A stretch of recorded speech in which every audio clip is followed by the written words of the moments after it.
monster is and who is a part of the hunting party of this monster. Like where most of Trimir's fills are support and basically damaging like groups of monsters, as he doesn't necessarily have a singular damaging powerful spell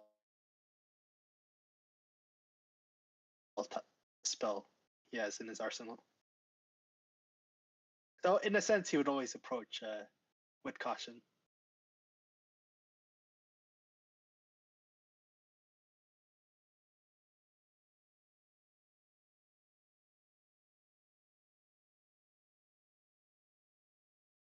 Yeah, I'm going to go with Svenja sees it as either a distraction or a means to an end. It's a distraction if it's sort of random encounters which aren't linked to her current, more longer term goals of reconnecting with the Valkyrie, finding out what the fuck is going on with the Golden Mask, and defeating the hags. So if it is linked to any of those three, it's okay, this is a step on the path. If it's random critters attacking, like certain sea eel dragon things, that's a distraction.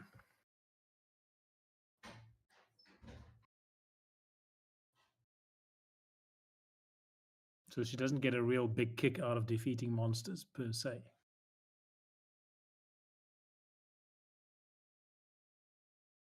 Whereas Camilla sees it as dinner. Of course it's dinner. But it's also a challenge, since who is the bigger monster?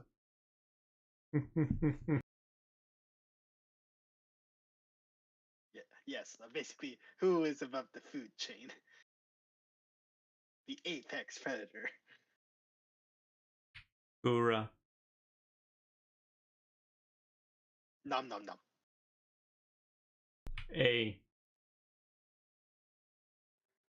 Hopefully, Gorm will be able to join us soon, but while we wait for him, we can jump into a recap so long if someone's got one.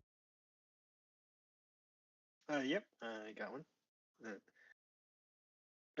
So it's in 2 weeks, but yeah, I still remember about that record. So last session we were able to subdue one of basically help out wait, was there? Oh yeah, Sakatoka's help out Sakatoka's ship and was able to capture one of the Coven's powerful spellcasters in amidst the ship battle, and in the process of sailing towards the Coven's area, we came across the injured ship that escaped, and we told the ship crew that we meant them no harm. We were where we, Brodovik, were kind of in a neutral stance, somewhat in a way, trying to help out Sakatoka, not knowing why the Covenants were attacking the Sakatoka ships, but later learned that apparently the Sakatoka ships had they unknowingly had some artifacts of theirs, which the Covenants were mad about. So we encountered the injured ship, told them that we are here to return the artifacts, and one of your like one of their members, high-ranking members,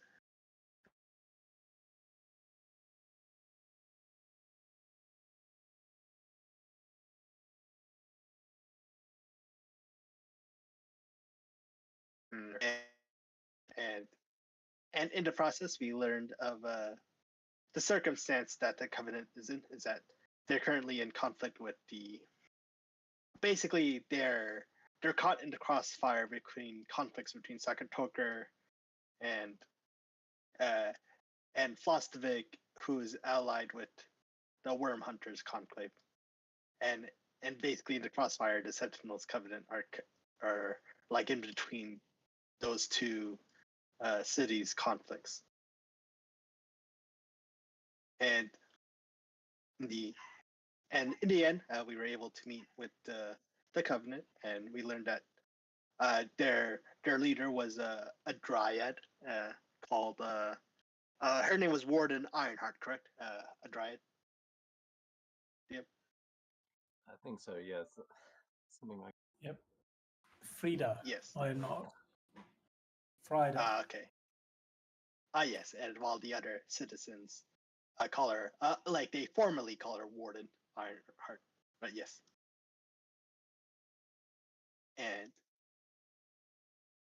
And we decided to uh, uh, for Gordon's longship basically land ashore and nearby the Sentinel Covenants area, and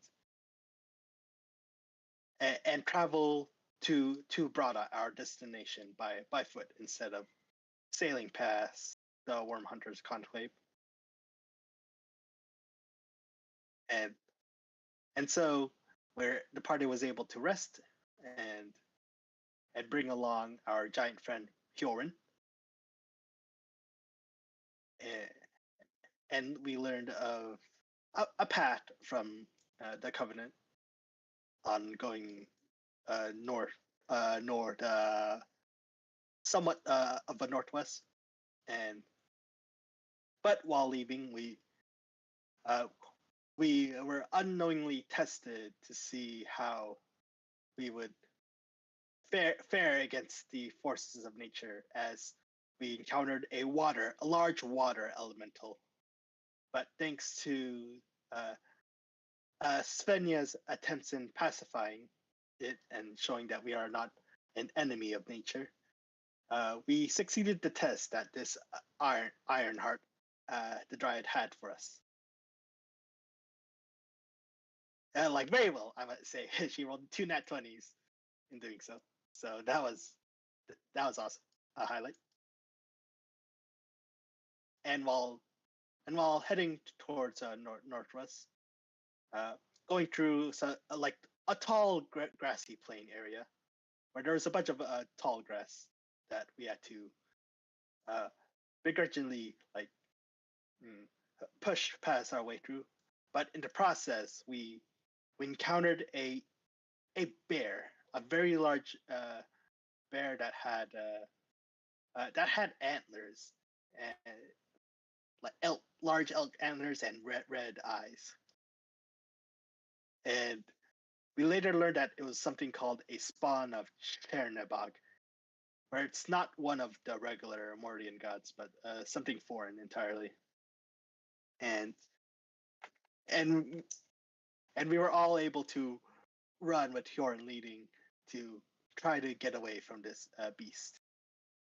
And surprisingly, Carmilla was able to intimidate the bear somehow with another nat 20 roll of chasing it away. So that was a highlight of that last session, where both Carmilla and Svenja were able to get through the encounters without drawing their weapons, and with lucky nat 20 rolls, are able to get through them. And so we made it to the path leading toward Brada, and Hyorin is excited to reach Brada, and that's where we left off.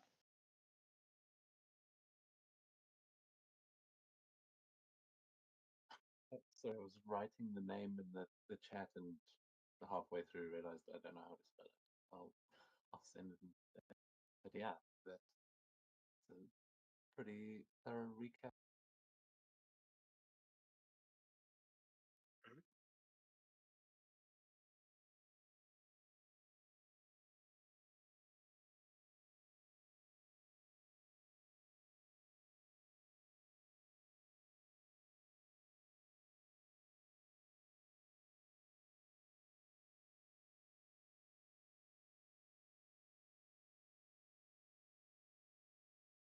I'm thinking there's a good chance that Gorm just forgot that we start an hour earlier now. So if he hasn't joined us by 8:30, then we may have to cut it a little bit shorter, but hopefully he will join Okay. us eventually. Okay. For now, though, yeah, we can continue. I will say tonight maybe a little bit light on maps and that kind of thing. I have not had all that much time to prep, but yeah, we'll take it as it comes. Well, I mean, I seem to remember us having a chat about this a week or two, or session or two ago, saying that theatre of the mind is also okay. In fact, with the running through the grass thing, wasn't it? So, what do we know about Chernobog or Spawn of Chernobog? This is like Chernobyl's brother or something like that. You can make a religion check to see what you might know. Oh, fuck. Let me see. I would Do say I have? it would be with oh no, actually for Svenja, she's done some studying, so it would be a normal roll. But I'd say for those of you who haven't spent time looking into like mythology specifically, you would have disadvantage on that religion check because there's, as we said. Okay, that's a dirty 20. Okay, yeah, so you would know that it is a god associated with darkness, that you have heard you've heard it worshipped by um some of the old cultures that supposedly dwell beneath Mordia. You have heard that the dwarves, the Dveger of Svartalfheim, have have been known to invoke his name, Chernobog, but you know that the uh, the bear aspect of it, that that is something that is very much um, Flostervik's culture. The Bear King is now ruling of Flostervik, and the Worm Hunters Conclave is is definitely affiliated with them. Most bear symbology you would know is quite common in this region, but that would not be an Asgardian god. That would be like a sort of heretical god to be worshipping, unless you were like Dvegar in old dwarven cultures. I mean, so, but the chance that this is well, I guess it's got a name. This is not a natural occurrence. She's kind of assuming that it has to be summoned or created by some sort of ritualistic conjuration, well, something like that. So these are not things that naturally occur here. They like have, get married and have babies and raise their families. It's not how these creatures get here. I'll say with the 20, you also know from your discussion with the Sentinels Covenant that that may be one of the sort of curses that they've been inflicting and like changing the local wildlife seems to be um, an attack against the Sentinels Covenant by the Worm Hunters Conclave. They could be employing those kinds of magics, but it would be something fairly new to you. Maybe it might even remind you of some of the things that you encountered with Olfield, and there are some berserker traditions that you've maybe learned this information from. Okay. But it's worth Not opening worth a new scroll for and making notes on.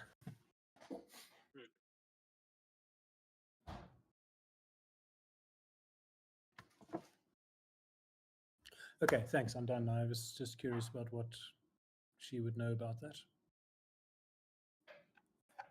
So where we join you guys now is about 5:30 in the afternoon. You have just managed to escape that bear, and you see ahead of you that there is a path leading into the hills and into the mountains beyond. You know that from where you are, you can see a hill up ahead, um, that you'll have to decide if you want to go around towards the valley where the river is, which was your original path.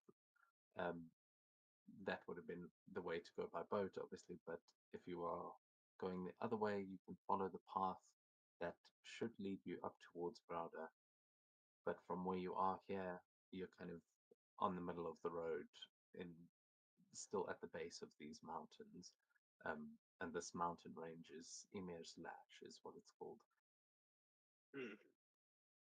Right.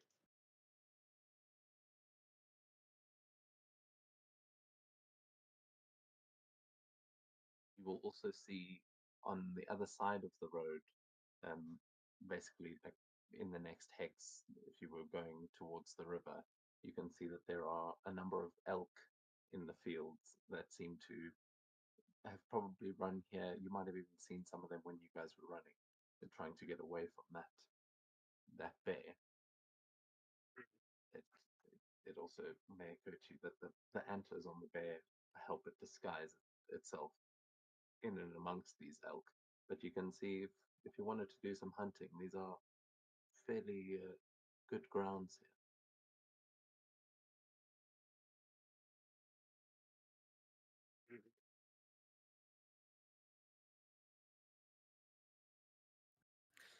Mostly going to look towards Carmilla and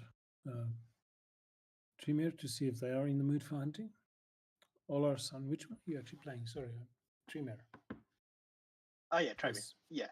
Yeah. Tremere.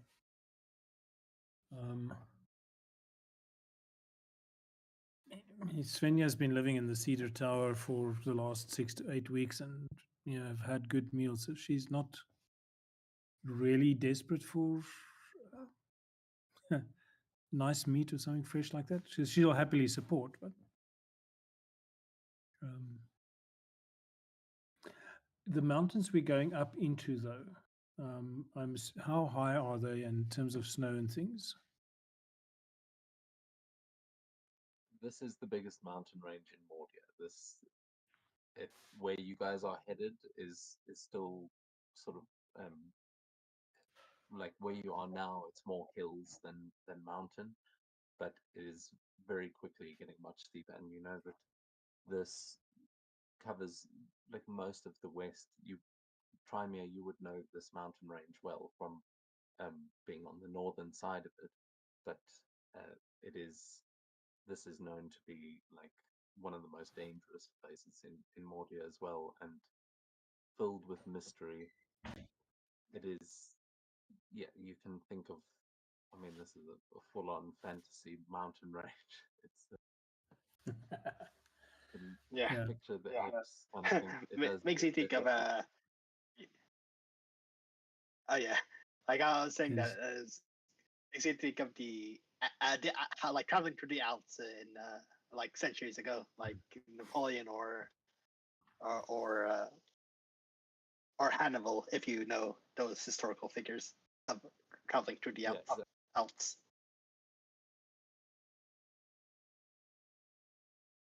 Yeah, it's very much that. I mean, Hjorund would walking along just say, "But these mountains are small compared to the ones of Jotunheim." But to you folk, yes, I'm sure these are some of the most impressive sights you'll ever see.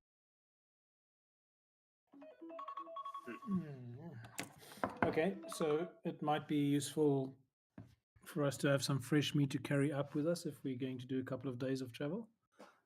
Well, not really. True. Yeah, let's go do. You know, you've got a couple of hours. You've made most of the days of journey travel already. You're very close by.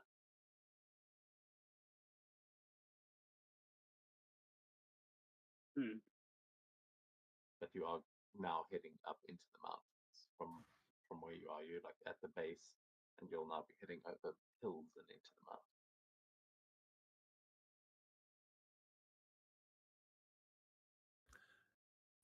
Okay, I'm not sure what I did there, if it was me, but Carmilla, you want to do hunting? Hunting time. Okay, let's go. So what do we hunt? On grasslands, where you still.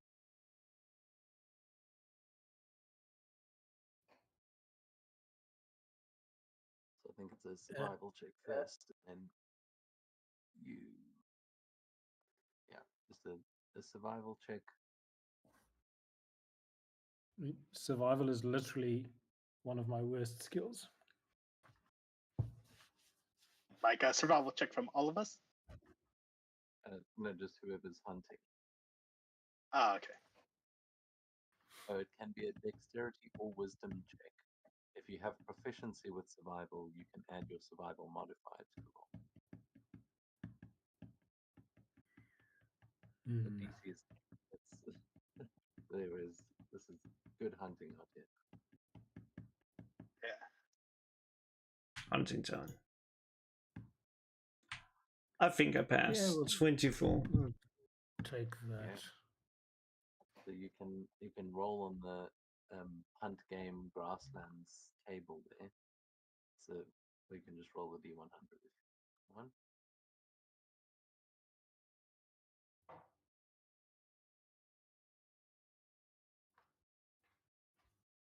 Oh, grassland. Yeah. Oh, 17, so that's... Ooh. That's the max you can get. So, well, I mean, roll a D8 for fresh ingredients, which is meat and edible things, and a D4 for hides as well. Cool.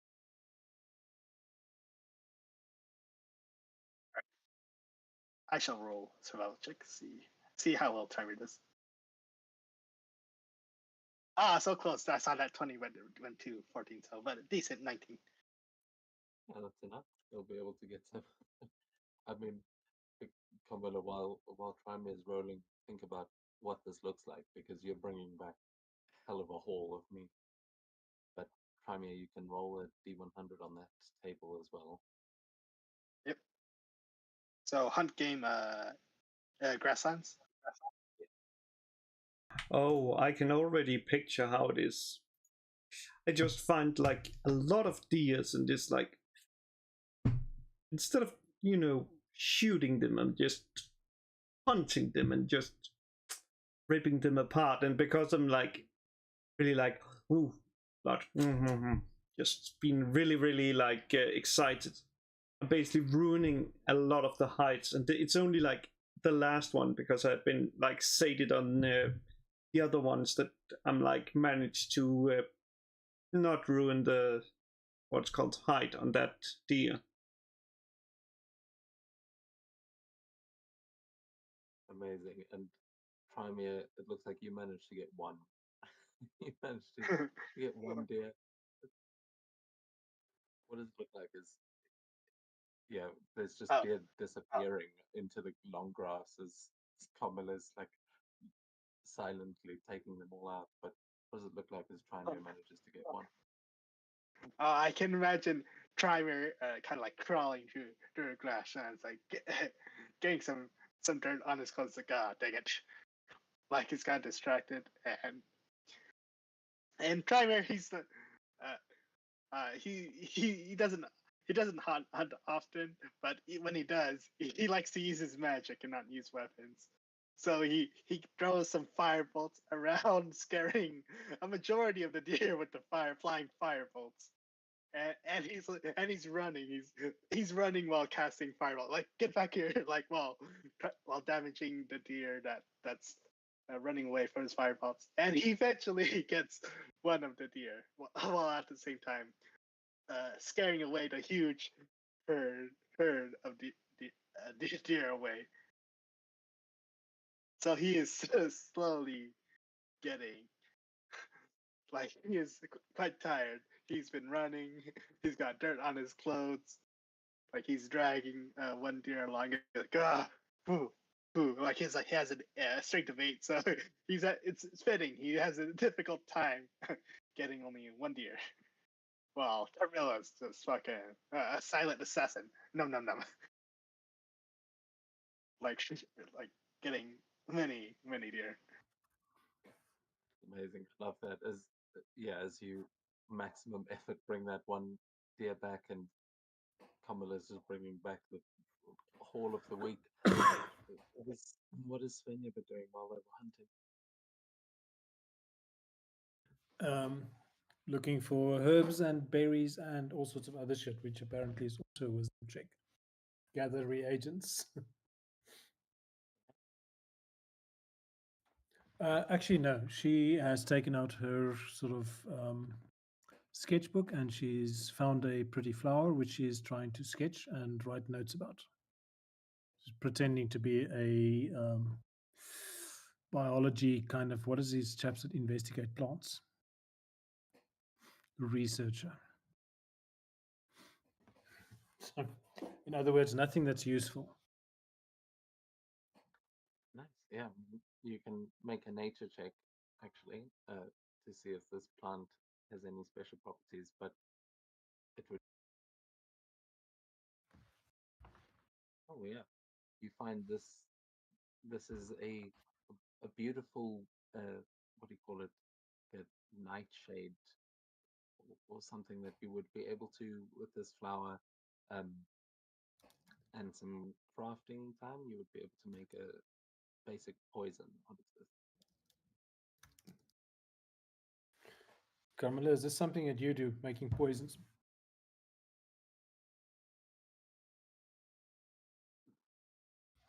Nope.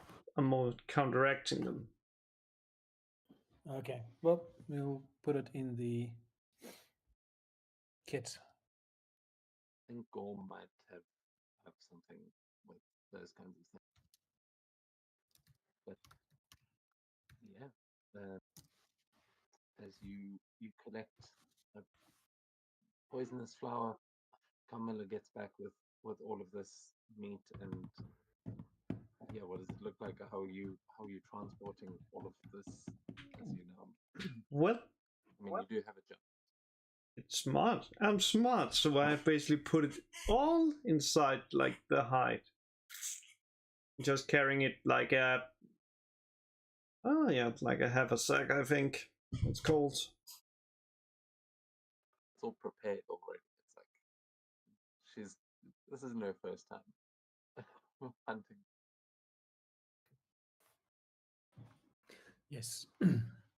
We are used to Camilla just randomly killing wildlife. Have fun, darling. When she gets back to the fire.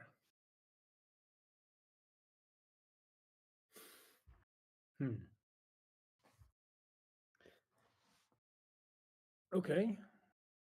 So, I mean, we seem to have weirdly, with our timing of long rests, ended up traveling mostly in the night, but this is sort of early evening. Do you want to push on to Browder and confront whatever is there in the dark, or overnight here and go in early in the morning? I don't know how long we've been awake at this point. Yeah, you'll still be able to travel another like 2 hexes today, so you have got enough time to get there tonight. Yeah. Like without exhausting yourself. But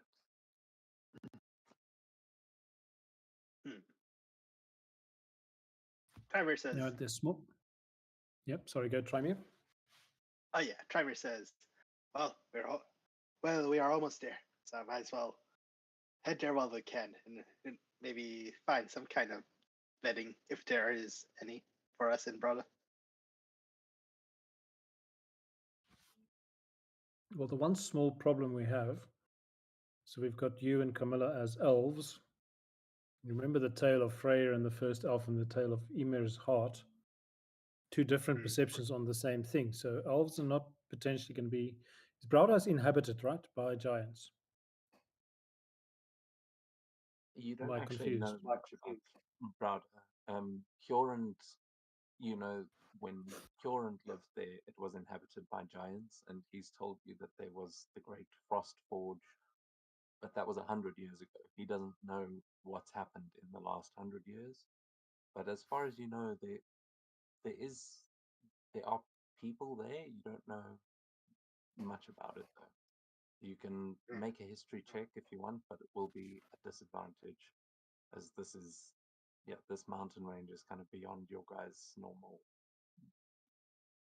like word of what happens in these mountains. Doesn't often teach Okay. well. Okay. I it's, wonder- Well, 16. 16. With a 16, you would know that Brauda is actually somewhere quite important to Braudavik in that it is named after the giant whose name was Brauda. And that same name is where Braudavik gets its name. And this is sort of something you learned with Hjorent. And Yeah. For essentially, Trymere, I got. Oh, go ahead. Sorry, finish. yeah, sorry, Trymere might know some different things, but you would know, Svenja, that it was the giants of Brauda that fought dragons in Braudavik before people moved into Braudavik. Like, you moved into the ruins of those ancient battles. So it's quite a significant place for people from Braudavik, but that's where a lot of giant legends and things come from. So what is actually happening there is hard to tell, but you've heard myriad of like children's stories and sagas about this place and the legendary giants that forged their weapons in these mountains. So actually getting that info and taking it back into a saga, get her significant amount of kudos in Braudavik. Here is the true tale of our origins, or our pre-origins. Excellent. Let's go. Yeah, Find out what we and as you would explain that, Trymere would think, that must be why this place Brauda and Braudavik must be connected. That explains a lot. well, Trymere, you would actually, with the 20, you would know something else, that you would know that the Frost Forge that is here is what those stories of Ymir's Heart, like the Frost Forge used to be powered by Ymir's Heart, but in those stories, in the elves taking it from these mountains, the Frost Forge went dormant. So you know that the forge that Hjorund is so excited to get back to is not lit and has been uninhabited for probably almost 100 years. Like since he left and since he died in those battles against the dragons, a lot has changed in Brauda. And you would know that the Svartalheim Alliance has people here, that there is like the people that live in the mountain, the dwarves and the dweger of this mountain, that they practically control everywhere in the mountain. So the chances that they are still giants ruling things are slim. Okay, so it's most likely dwarves and Dragar inhabiting this place. Of what's left of Brauda. Okay.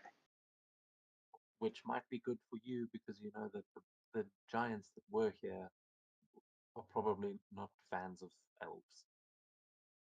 Okay. Yep, and right now the Frost Forge is powerless right now. It's not. Basically, the Frost Forge can only be powered by this Heart of Ymir.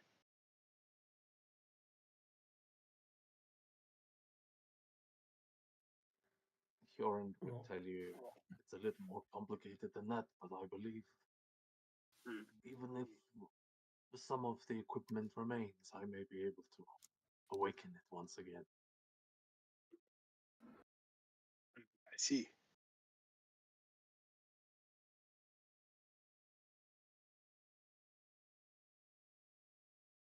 Well, yeah, yes. Anyway, well then, guess it's time to check out Brauda now. Yep, agreed. Shall we go now? Svenja, Carmel? Yeah, why not? Let's go. To the forge we go. Let's forge ahead. Okay, so which path are you taking? Are you heading to the valley, or are you taking the road? You said the valley or Or the road? I mean, road might be a strong word. The path, they are old roads that lead sort of over the hills and should take you to Brava. Basically, the dotted line on the map, or so it's like which hex are you headed for? the valley. Okay, valley we go. Okay. Yeah, it's more fun that way. Not taking the road. Valley it is. It's fun. Like we may come across something people haven't come across before.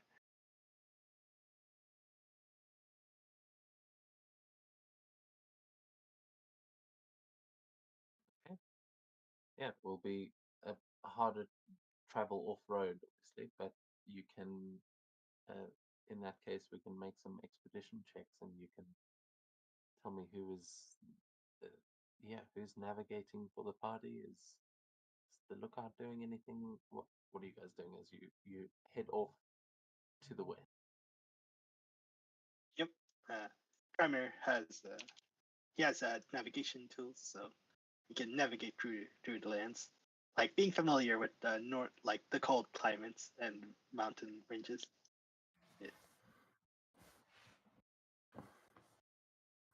Yeah, so as a sort of a morale boost, Svenja is recounting all of the stuff that she got in the history check, the stories, and all sorts of things to kind of transfer some of her excitement into the other people.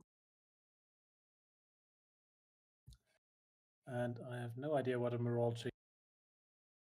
Well, that would be as the entertainer. So you can make a performance or a performance check. It's probably the one. Navigator can make a survival, I believe, or just a check with your navigator's tools. Oh wow. Oh, yes. Like what does that mean? Yeah. Yes, I've So got you that's all hyped up, baby. what it means is that each member of your party can re-roll their next failed check.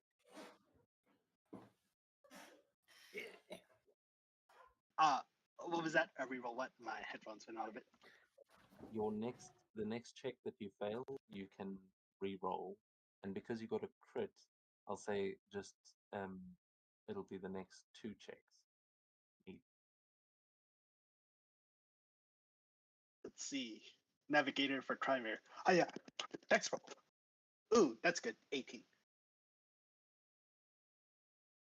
Okay, nice. With that, as you are making your way around, you will not get lost immediately, but you will discover a landmark, which I'll tell you about in a second.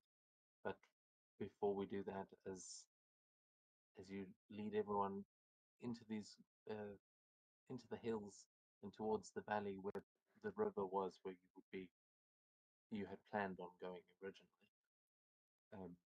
Camilla, are you doing anything here? Are you continuing to hunt, or are you taking the lookout? I'm Or just thinking. down here? Yes, I'm looking around. Like, I suggested we take the valley. So I'm the one that checks for, like, if there's any, like, tracks of potentially unknown creatures or potentially dangerous creatures. Yeah. So you can make a perception check or a survival. That would be survival.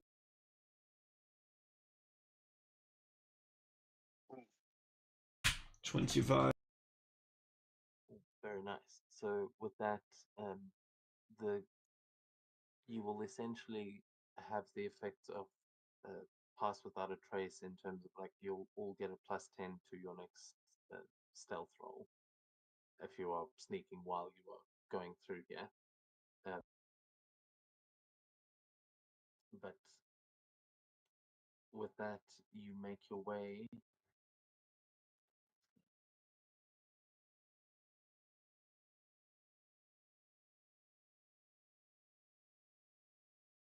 Okay, yeah, with that, you guys make your way around the base of these hills and towards the rivers that lead up into the mountains, and you start following along those streams. As Trymere, you notice as you are rounding the hill and you are getting closer to the actual mountains here, you will notice that on one of the highest nearby points and where that road was kind of leading towards is a large tower that you can see just as you sort of pass through the valley, and you see it cresting over the mountains up ahead, and you can see that there are guards patrolling it that look larger than normal humans, but definitely not giants. Um, and you can see that they are probably able to see you from where they are, but it's like got advantage of the whole area. So they may be able to see you guys and Huron specifically, as he cuts quite a large figure. But it's Yep. up to you guys if you want to try and avoid the tower seeing you as you are approaching, or if you're okay with seeing them. It's up to you.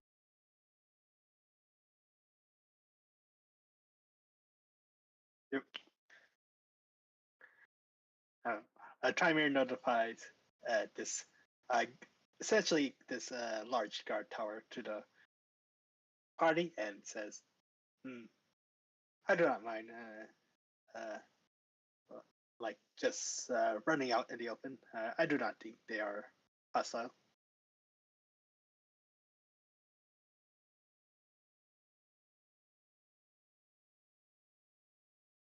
One way to find Okay, out.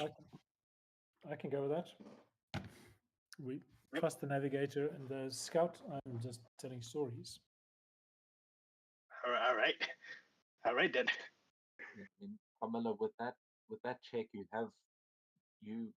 can see that there is a stealthy option that you've managed to find here. So if you do want to stealth, you can probably do so quite well. You figure with that 25, but yeah, it's kind of just up to you guys. Just Okay. pointing that out in case it seems impossible, but it is.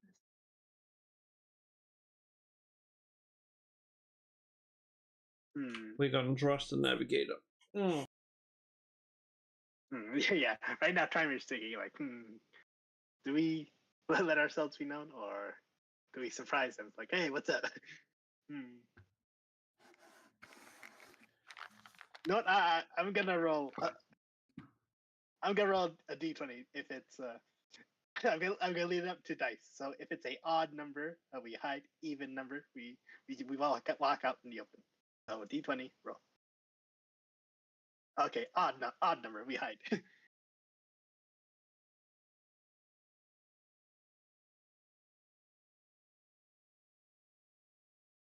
Yep. So we'll attempt to a stealth approach. We'll attempt.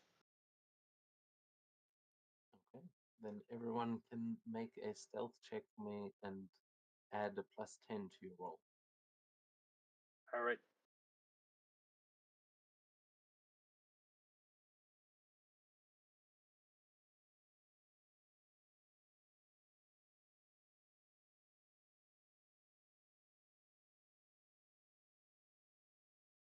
Okay, that went better than I thought it would.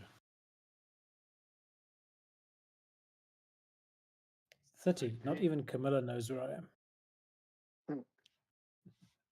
+10. Oh, Jesus. I'm the most noisy of everybody. Chimeras. Yeah.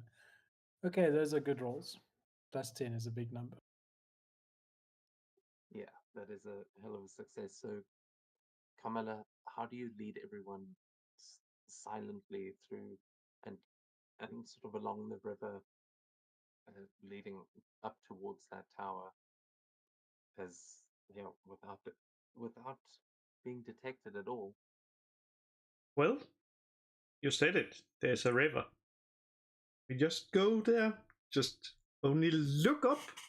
Just walk through the river.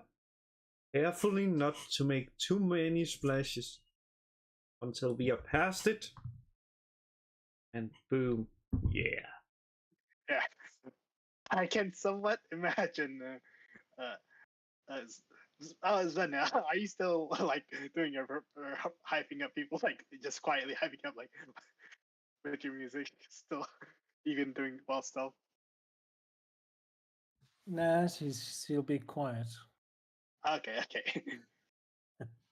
I almost get this mental picture of, I don't know what if there would be squirrels in grassland. It doesn't sound right, but some sort of woodland creature that's sitting next to the river drinking water. And as we emerge behind it, it's like, what the fuck? It gets this massive fright.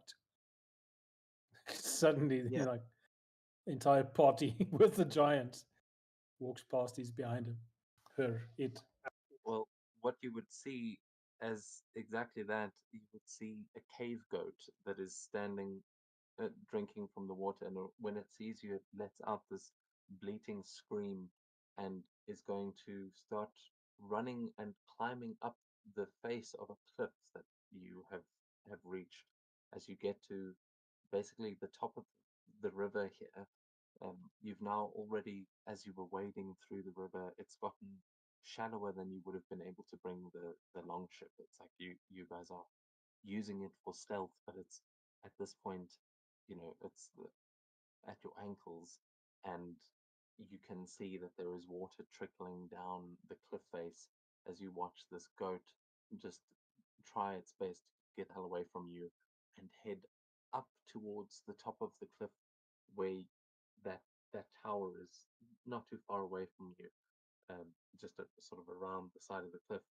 But at this point, you've kind of got a cliff face in front of you, and I'm not sure how many of you can climb as well as that goat.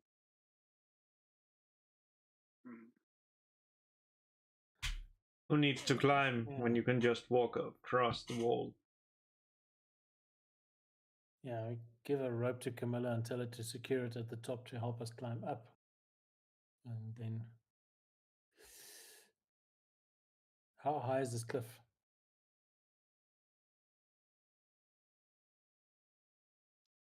It's not too hectic at this point, but yeah, you are now hitting the mountain, and so it's probably at least 80 to 100 feet in front of you.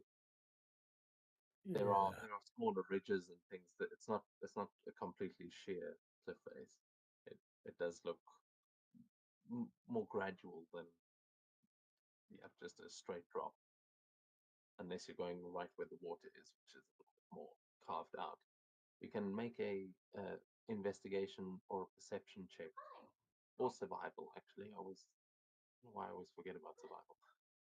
It's the check we make the most in this game. But you can make a perception, investigation, or survival to try and see if there's a safe route up there for those of you who aren't spider. 13. Crap. Plus 10. I roll 13. As you look up, Svenja, you see something strange at the top of the cliff. It looks like there's something wedged into the side of the mountain. Like it glints like it might be metal, but you can see it looks like it's rusted.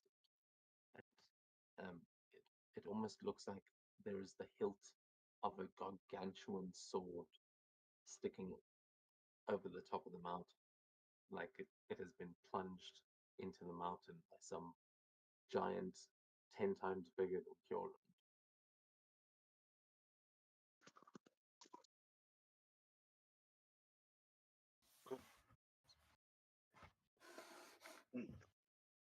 I'm making good navigation rolls, survival check base rolls, but yeah, No. just try to see a good route to head. with the 21. Yeah. You're getting sort of Yeah. dark. Was it Dark Souls 2 where you had to fight that sort of the wolf that pulled that massive sword out of the. That was Dark Souls 2, 1 in the DLC. It's Sif or something.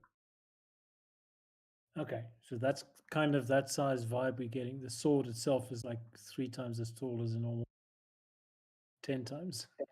Yeah. Yeah, exactly. And I do actually have a map, but first Crimea, you will see that you would be able to lead like a little rock climbing expedition up here and find a fairly, when I say safe, you can see a route that you'd be able to climb, but this would be full on like free solo rock climbing up a mountain. Okay.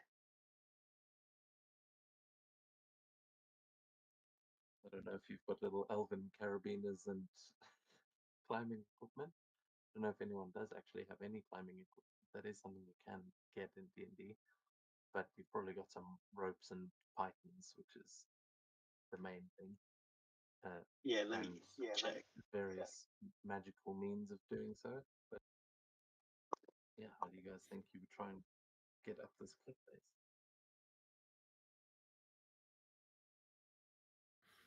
Hmm. I And think this the check maintaining essentially- stealth is the thing that stops Svenja from just calling Nightwing out. But just sorry, Trimea's check has essentially unlocked the option of just like making an athletics check to climb the mountain. That's essentially the option that you've got, but I'm sure you've all got plenty of options at your disposal. yeah, athletics. No, acrobatics. You know that balance is more important than strength when climbing, right? Let's do an athletics check and see how it goes. Oh, Yeah, fair enough. You've got some parkour skills that acrobatics not much better to be a 13 on that roll instead of a 12.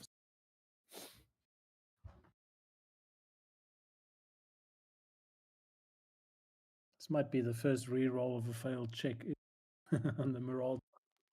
yeah, that would be a failure if you were trying to climb the mountain. Okay, let's roll with the acrobatics and see if that gets better. Oh no! Oh my god. Okay. Oh, you got one more. One more I mean, you want to risk it? Okay. Yeah. Let's. Oh, for fuck's sake. That's same. That's same 12. Svenja apparently cannot climb to save her life. It's a fucking liar over a backpack. Scrolls and what happens to her? This is where people start looking at spells. There is also the option of someone helping you here, like trying to give you advantage on that. But that depends how the rest of you getting up here. Is anyone going to try and help Svenja? Mind you, have got the elves and Huron with you. Yeah, I believe Hiorin would attempt to help the most in this scenario. So, can we roll again, Svenja? That acrobatics roll?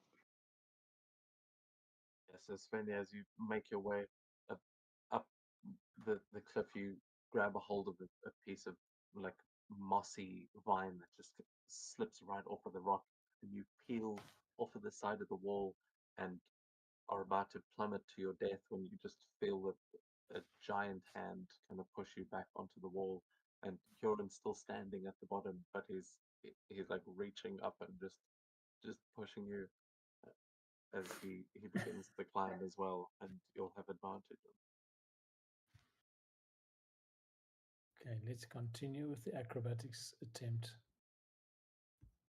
There we Yeah, go. that does the trick. Finally. It'll do, yeah. As he pushes you up past the little outcropping that that you were struggling to get over, and you find your placement, how do you get up the rest of the wall? Well, I mean, she does not want to admit the embarrassment with the help of Euron, but maybe. So she's almost like a beginner rock climbing stuff. She's like sucked against the wall and maybe gets her legs and feet in the wrong position, but sort of slowly with grunts and soft cursing and oh fuck and all those sort of things, she gets up eventually by also not looking back and sort of realizing how far up she is and how badly it will hurt if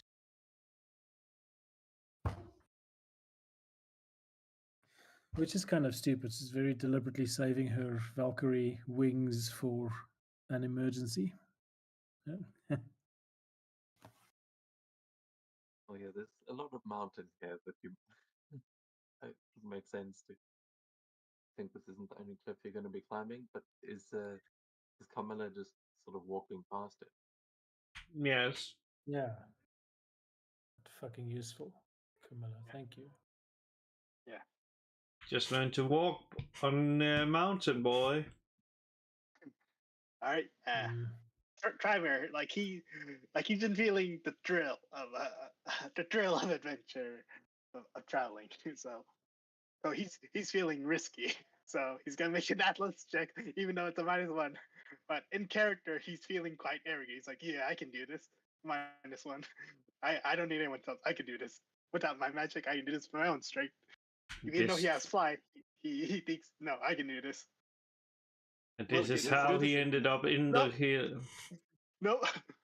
And that's how we lost Trymere to a creek.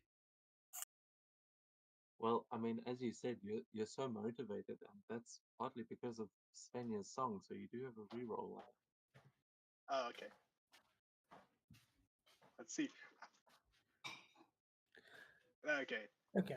Okay. Can Nice. Svenja, when she gets to the top, throw down a rope for Trymere and the other elves to climb 100 feet? She doesn't have 100 feet rope. Well, to be fair, I think Trymere might be the one setting the route. Actually, I think you might be following him. I know we've.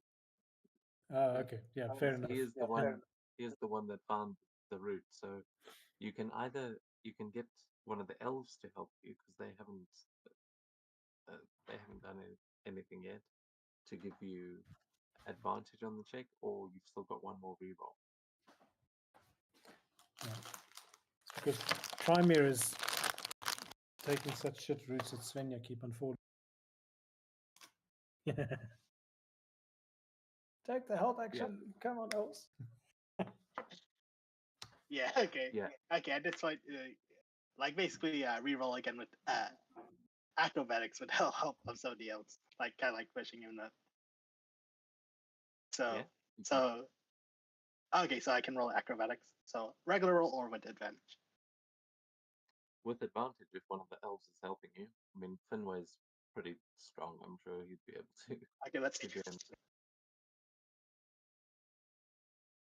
Okay, that's 15. Do I just make it?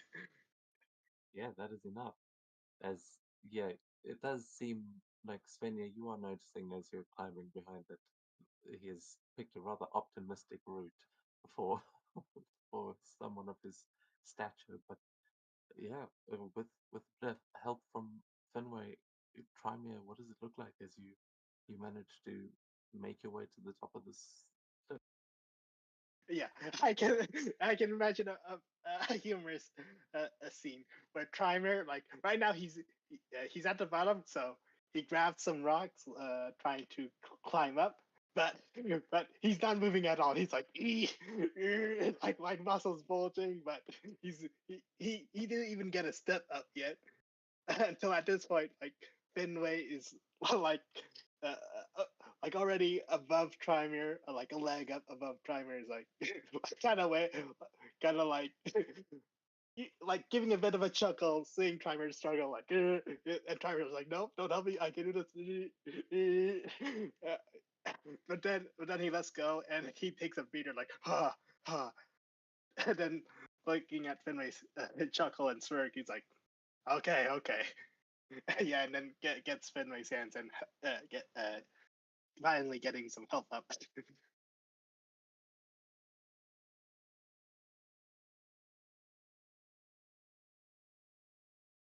Yeah. So you activate the map.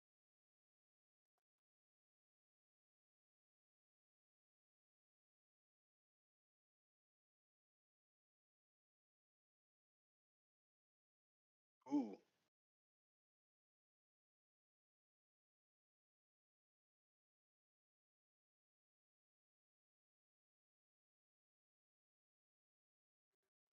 And yeah, as you all reach the top of this cliff, you kind of climb in through the cracks, and you see the blade that Svenja had noticed before. This gigantic rusted blade that has seemingly been here for for ages.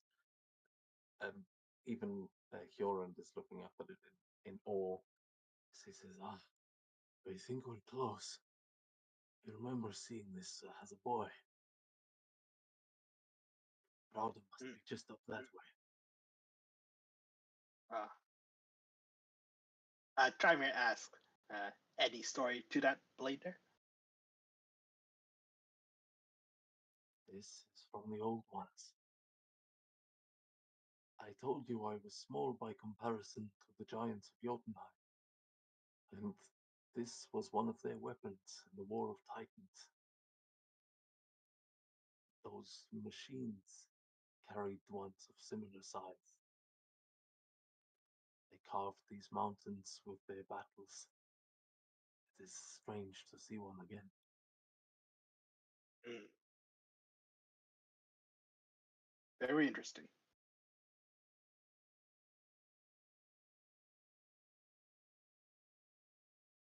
Mm. Yep. And Trymir moves, kind of just moves forward along, following Hyoron. So you can, now that you guys are up here, you can all give me a perception check to, if you're taking a look around, sort of trying to catch your bearings.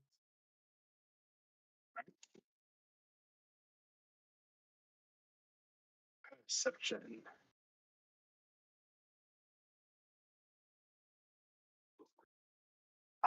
That's only 12 from Trymir.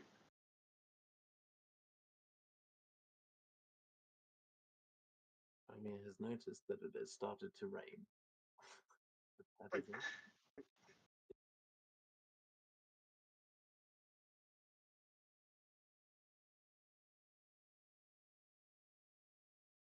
Not much better. Last hope in good rolls. Okay. Seeing as I have been reading up on my spell lists, Svenja will, of course, sort of just do a little bit of a muttering and a murmuring and use Seance of the Valkyrie to. Oh my god, I don't know how to right click on this. Dry, firstly, dry yourself and then do a barrier against the weather 10-foot radius, which moves with me. That shields. So essentially, there's like a 10-foot radius bubble around it where it doesn't rain.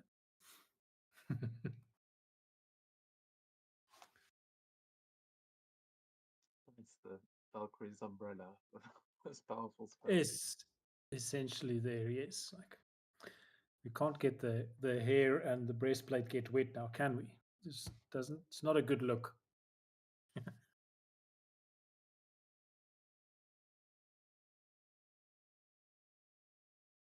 Yep. But Kamal, are you there? I am. Okay. I was wondering if you're gonna make your perception check of looking around.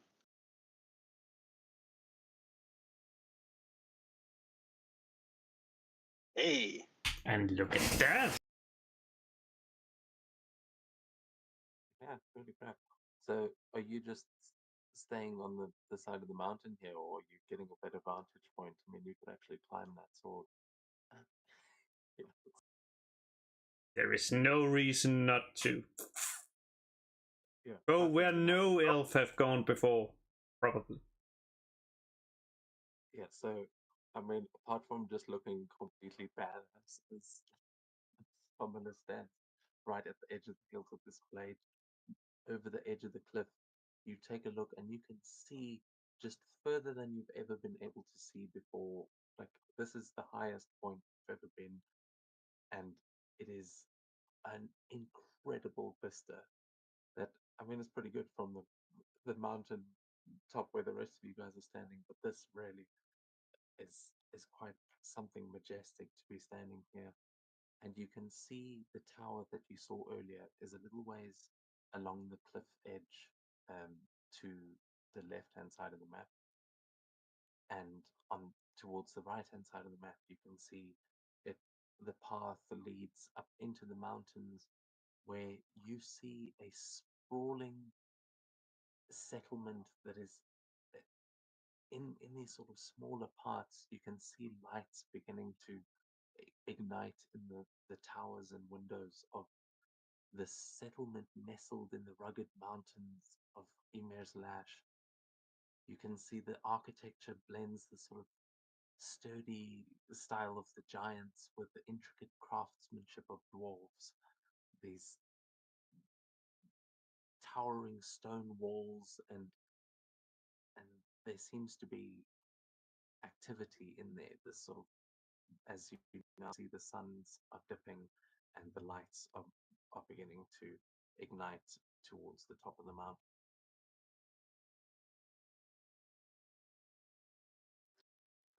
Right towards the rest of Broadvik, left towards the tower.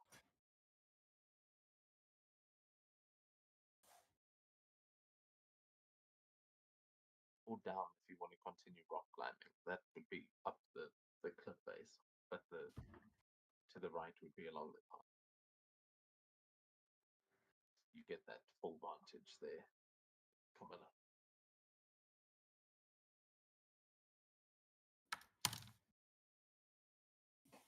Well, along the path we go. Towards the settlement or towards the tower? Towards the settlement, I'm thinking. Towards the settlement, of course. Isn't we Yes. looking for a forge? That's the place to rest. Crap. Well, we have a sword.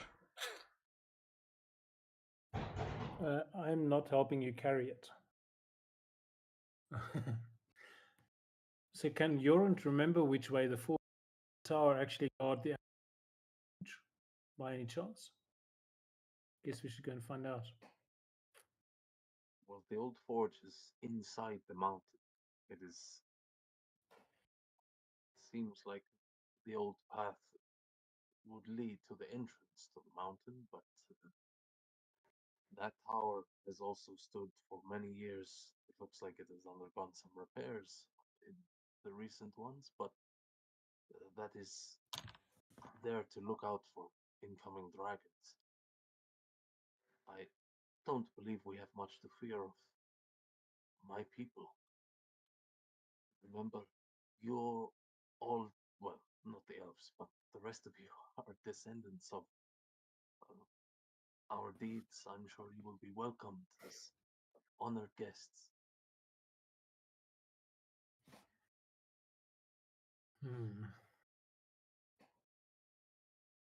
Yeah, you've lived in Moria long enough to be like, no one welcomes anyone as an honored guest. There's everywhere Yes. you've been so Yeah. far has been incredibly hostile, but who knows? Yeah. These So we the show arms- them the spear and chat to them.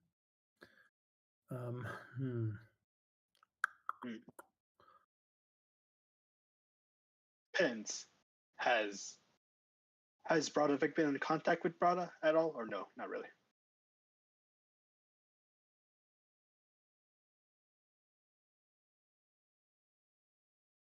mean, you would, yeah, other than the sort of giant culture that has led in there, the last major point of contact would have been when Jorund was killed 100 years ago, and that was like the site of their great battle. But the place was destroyed, and then eventually people came and moved back in. It's quite a young settlement now, so the histories of the connections would only be known to creatures like elves and giants that live that long. Okay. Okay. But to the party, you guys would not have encountered Browder in your lives. This is the first time that you are learning most of it. I mean, All right. All right. Trymir, I don't know how into history you are, but you might be able to make a check and see. I don't know how old Trymir is exactly, but I think he's much older than the rest of the group. Yeah, I can imagine him being over 200 at least. And oh yeah, and Trymir, like the history he's into is like giant and dragon history, like not just his elven history, but he also enjoys the history of dragons and giants as well. So this may connect with that. Oh, So let's see if the dice roll reflects the same I'll say history check. they have advantage actually because your Ah, map, you are getting much closer to the place that you were looking for. okay. The map is detailing somewhere in this mountain. Okay, that would be a straight dirty 20. Yeah, so with the 20, you would know that um like the sword that is in the mountain, there are a lot of artifacts like that, like the remains of long dead giants and pieces of the titans that are scattered throughout these mountains, the remains of old dead dragons as well. This was a site of many battles, and you know that when the elves came to Browder, they pretty much finished Browder off for good. There's, as far as you know, there shouldn't be anyone in Browder. Now that you're approaching, it seems like maybe some humans or some Goliaths or something moved in, kind of like they did in Browdervik. But as far as you know, the history, this place should be dead. This is like a settlement that was destroyed long ago. Okay, so now we have an understanding that Brada. It seems Brada is like a new. Basically, people have settled down in this old place. Almost kind of like with that mountain fortress, but instead of the fortress, it's a settlement instead of a fortress.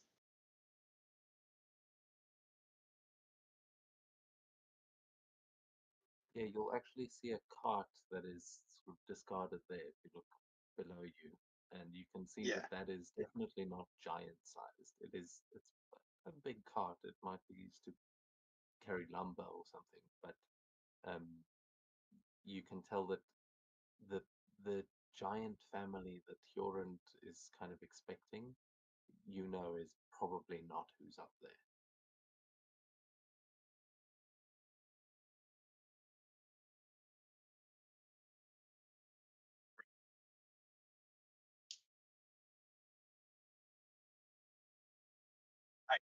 Are we still deciding to see if we either want to introduce ourselves to the settlers or just try to find the forge now?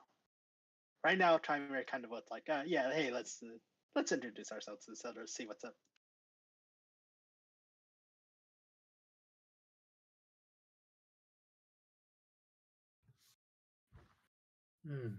seems to work for me. Yep, like We're find place avoiding to. going to the tower. I don't know if we should go to the tower, if maybe whatever leader they have is there. Tower or Makes settlement? sense. Let's. Kamala, you wanted to go to the settlement, so let's go with that. Let's go. Party to the right. Da-da-da.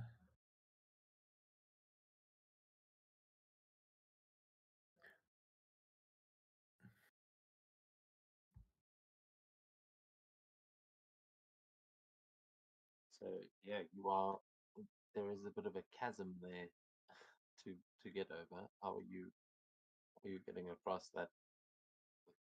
Are you making a hell of a leap? Are you climbing around? Wait, a chasm? That does not mean anything to me. If there's Yeah, a wall, I will climb it.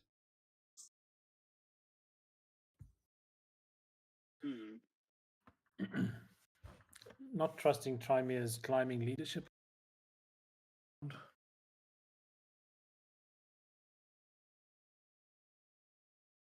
Sven, Sorry, can you repeat? is Sven going around there, or are you Yep. tacking across the wall? I mean, the free runner's armor says if she runs, she jump against the wall, essentially. So I don't know how much flexibility you'll give me on parkouring across the sword. Yeah, that's like exactly this is the kind of perfect spot to do those kinds of tricks. So yeah, you can Fabulous. definitely do that. You can make an acrobatics check. And I'll say you've all got advantage here. There's no. Yeah, it's more for flair. Watch her fall on her ass. 15. Let's see. All right. Akra, How steep Yeah. is this angle on the sword going down? It's pretty steep. I mean, that's a hell of a jump to get across, but there is like the way that it's sort of buried into the rock. I'm sure you'd be able to find a creative, like Tomb Raider style, like assassin. No, so the reason I'm is that I don't know if she's able to slide on the sword, she's like a snowboarder down the sword, and then as she gets to the bottom, hopefully there's a bit of a rough edge or something that she can use to flip herself into a somersault and hopefully bounce or just sort of parkour. Like when you see the guys that they're running and they sort of cat climbing up the wall because of the speed. So that's what she's going to try and do. You do exactly that. Yeah, sliding all the way down, leaping across, and just using that momentum to vault onto the top of the wall. I assume Kamila's doing something similar, or is she doing more of the climb? She's just like, well, she has a climb speed, so she's just gonna be like, just dragging herself up, like just the claws, like if you imagine like a cat running just except up the wall, up the That's Camilla. Right. Yeah, and for Trimir, he does something quite fanciful, if that's the word for it. But he asks, what Trimir does, he asks Yoren to throw Trimir across. That's possible. Just throw Trimir across. Don't have to ask me twice. It grabs you, flings you across. He'll give you actually the option of either standing on his axe, so he can like vault you across, or just grabbing you and throwing you. I say with grabbing and throwing Trimir. Right. Throws him up into the air, and tennis serves him with. Yeah, so instead he throws you kind of like an American football and just yeets you over to the other side as with a 23. Yeah, how are you? Yep. How are you going to land rather than? Yeah, and I'm gonna say it's fitting, very fitting that I got 23 acrobatics. Yoren got 23 athletics, 23. So Yeah, I mean you stick the landing, but what is it? I can actually imagine Primer is landing kind of like from God of War, from the fourth and fifth God of War games, where Kratos He lands with like the shield that pops out. So Trymir uses his shield like to slide as he lands on the ground. He pops the shield as he slides, and kind of a bit. He kind of spins around a bit while skidding across with the shield, uh, like as it like uh, across the rocks and spinning around. Amazing. As yeah, you make your way across, and Ariana is gonna go just do a little wall run to the other as she gets, and I think Finway and the the giant are probably just gonna jump over. Or no, Finway will probably take the throwing option.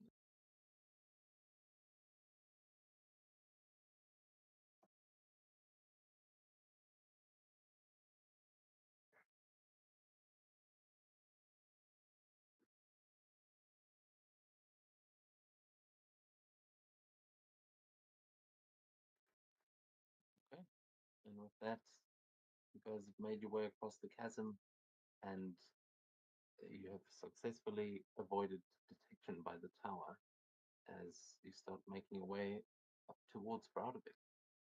I mean, it's just Hey, Broudevik. brother. Yeah, brother. Before Broderick, there was brother. As you approach, let's see, I'm gonna.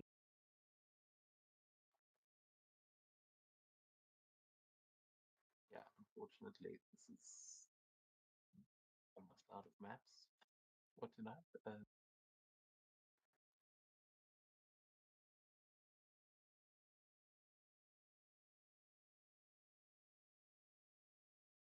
This is an awesome map, though. Yeah, Yeah, I agree. similar. So the yeah, the mountains. I'm so excited to actually be using these. I was saving some of these maps for like Jotunheim, but I was like, fuck it, no, these are too perfect. We promise we won't post on social media if you reuse items do. Yeah, I think technically, actually, you've already been on that map before once, Krista, in one of the one shots. Definitely.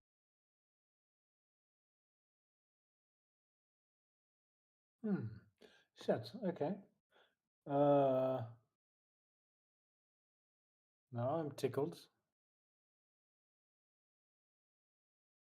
But as you continue upwards, you are now you make your way up higher and higher into these mountains, and it starts to get colder and colder as you do. In fact, you will start walking into the sort of snowy peaks of this mountain where you can see these fires lit of these sort of hearth fires, and as you get closer and closer, you start to see the peaks of these towers that are coming from a what looks like a massive keep that is in the heart of Browder here. This is Browder Hold, and you are going to see as you approach, you walk through a settlement where there are you've kind of evaded the guards. There are a few guards walking around, but as you approach with this giant, you see a lot of people turning their heads as you are greeted by the sight of bustling activity, traders and craftsmen plying their trades as there seems to be a, some sort of a market inside this massive settlement, this kind of fortress that you see in front of you, and the people that are coming and going, you see a couple of them looking up at you and just in sort of confusion and awe, but you see no one seems to be stopping you, seeing as you've got past the tower.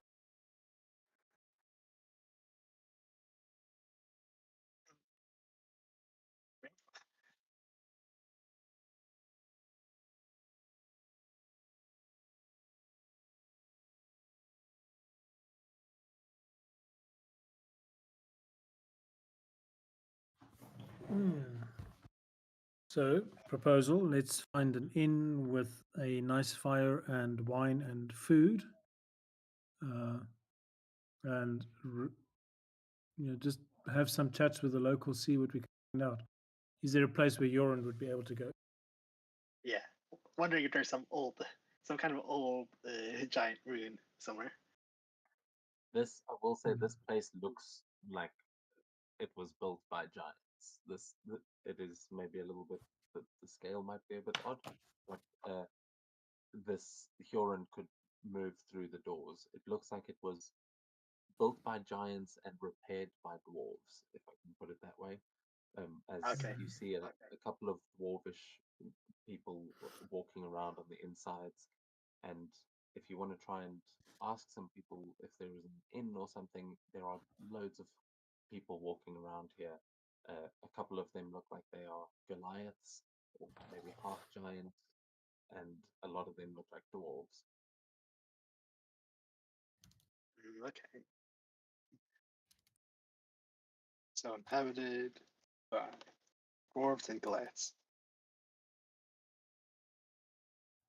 We're going to go a bit theatre of the mind here as you move into the place because I haven't got all the relevant maps, but this is the outside, and as you move in, it is a settlement that goes deeper into the mountain. So it is bigger once you get inside and leads under the rock.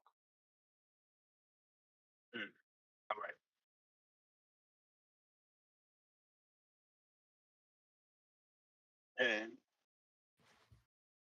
And okay. Would it be common practice to go and introduce ourselves? This is kind of it's not like a massive trade route, people going to and fro. So it's kind of weird to have a busy market here. And would Svenja have a sort of an idea of whether we should officially introduce ourselves as from Braudevik or suss out the place first? I see. Tyler was to recommend perhaps introducing ourselves to uh, the Jarl of this place if they have one, or whatever leader they have in Brother. Okay, Kamala. Yeah, take me to your leader type approach. Yep.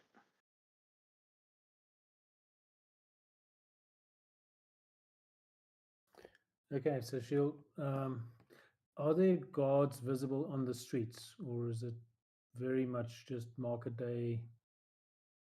Everybody's being nice to each other. You can see some guards that seem to be like looking over the markets, and just sort of looking out for thieves, that kind of thing. But you can tell that the kinds of guards that would have like escorted you inside are the guards that you've essentially evaded getting up here, by climbing up the mountain. So you could go and talk to one of those guards, but it doesn't seem like any of the guards here are of high enough authority to have to question your being. Okay, Oh, okay. so Svenja will approach the nearest one and say, "Where your Jarl, or do you have a Jarl who is in charge here?" It is Dveger Lord Thrain is in charge here. He's probably by the Stone Forge. Sorry, say his name again. Throw. Dveger Lord Thrain. Threen. It's known as Stoneforge or Browder Sun, depending on where you're from, I suppose. But I will post it in the chat. Yep. Post in the chat.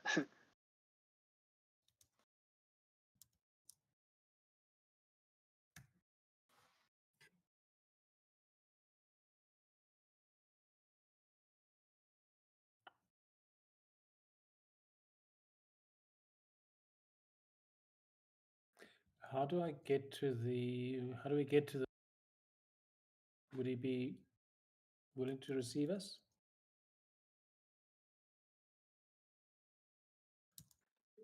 he's there, I'm sure he wouldn't mind, though. But odd. Uh, and he starts looking at the elves and he says, where have you come from? I've not seen many elves. And he starts like getting a little bit defensive. But Kioran will say, I can vouch for these ones. And he looks up at the giant in kind of confusion and back at you, Svenja, going, yeah, where did you say you were from? Exactly. Braudevik. I don't think I said, but yes, we're from Braudevik. Here to come and investigate some of the stories of our origins and so forth. You know how it is. She's addressing him as an equal who understands challenges with finding lore and research and those sort of things.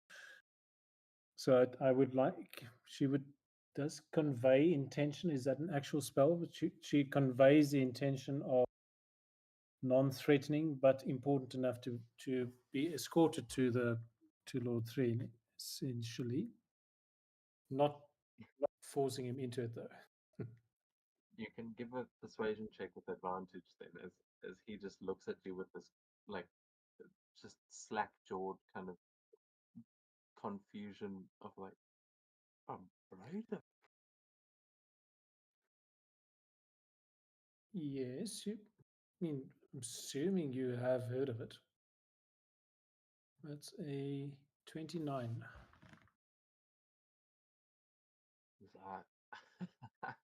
Well, I mean, I don't know what kind of performance this is. If you're, what are you, a new kind of circus or something?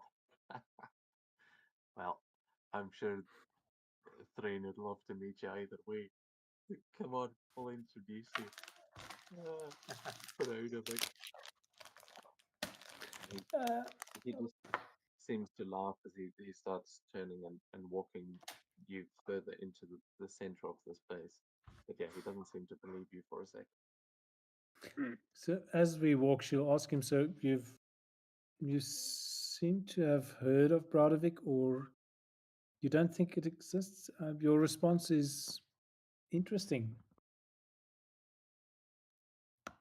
Plus, no one from Broudevik has come to this place in 100 years, and you walk in here with a bunch of elves and a giant. I mean, honestly, uh, if you've got a show going on, can I get tickets now? Or I, I've got a few friends that would love to see the histories played out like this. Are they real Uh, elves? And you see, kind of looking at you, trying to tell if your elves are fake or not. oh, try roll. He will kind of play along. He's saying, "Hmm, well, you could say that, and at the same time, also bit of a mix of historian and entertainers, you could say." Like as he's covering his file with his mouth, he's playing along.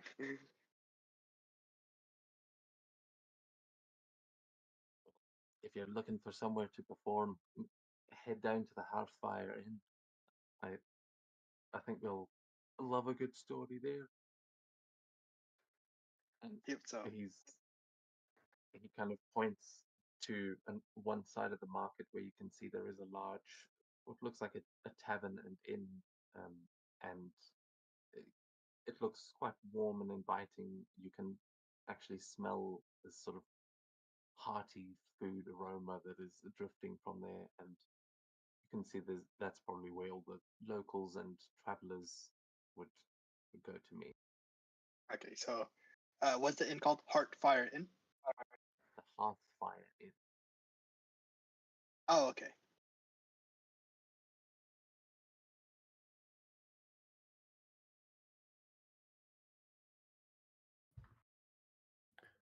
Okay, so Lord Thrain is at the Stone Arch, you said?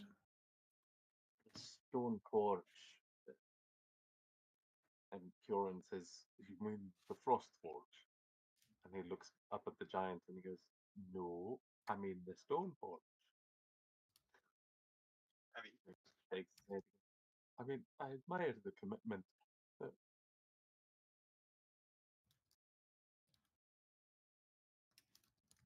what is that anyway? Two Goliaths in a trench coat. Okay. Yes. Actually, it's a really tall goblin and a Goliath. a Ah, hobgoblin. wrong. Oh wait, no, troll. What in the hell Uh, is a goblin?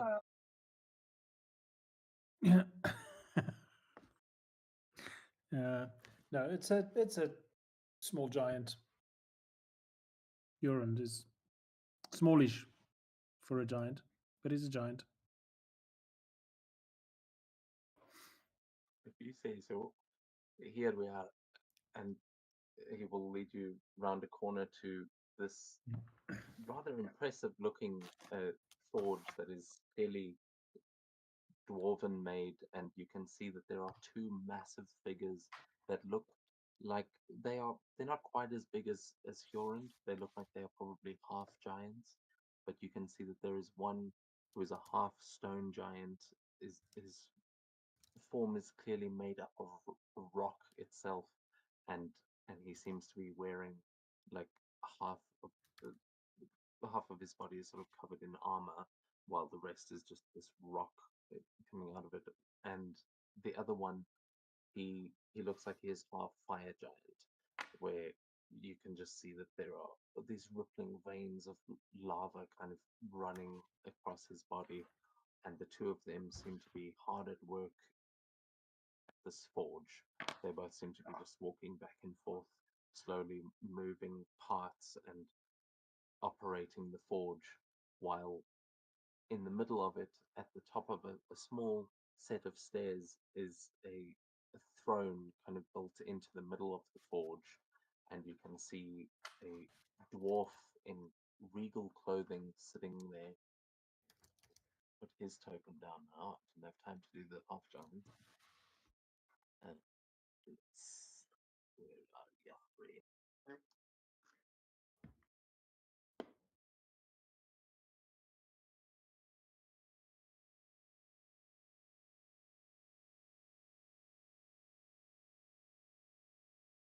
Oh, damn, actually gave it.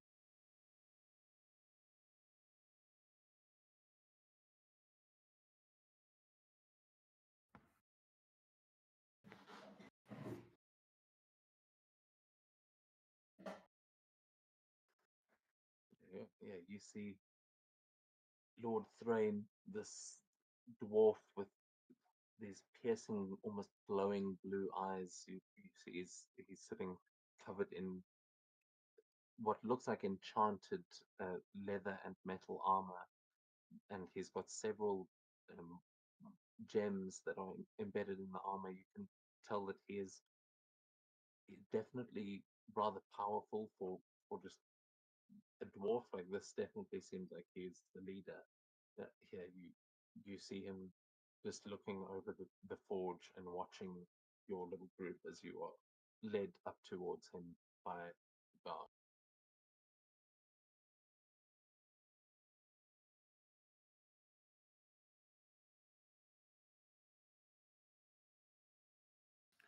Okay, step up to the recommended protocol distance. I guess is about 30 or 40 feet, and she will raise her hand in greeting.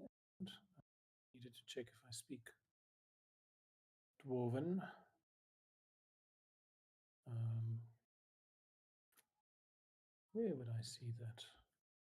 Language at the chat bar. You can see it there. Yeah, it's like the bottom right.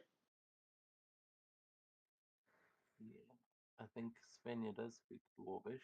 Looks like Mikil, Kamana, and Svenja speak Dwarf. Hmm.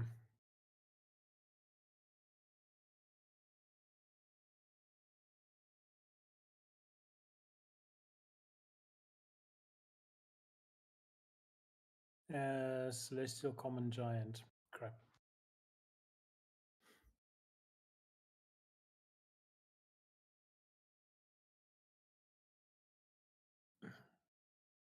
But greetings, Lord Thrain.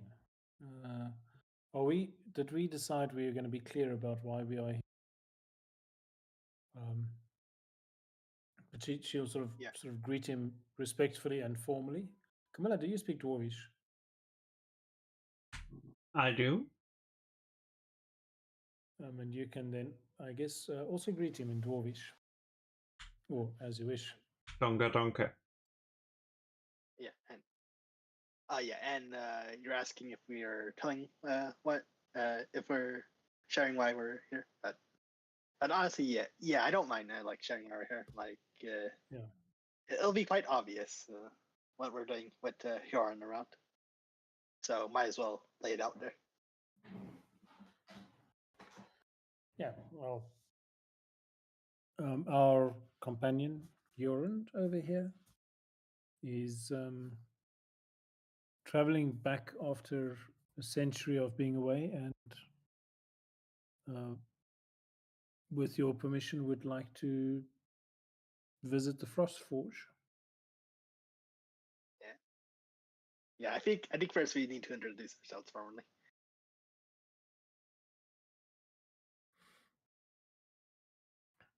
Okay. Like saying like basically our names and where we're from. Okay, so we'll do the introductions. Svenja Ingoldsdottir from Bradavik, and you can all go around and introduce yourselves.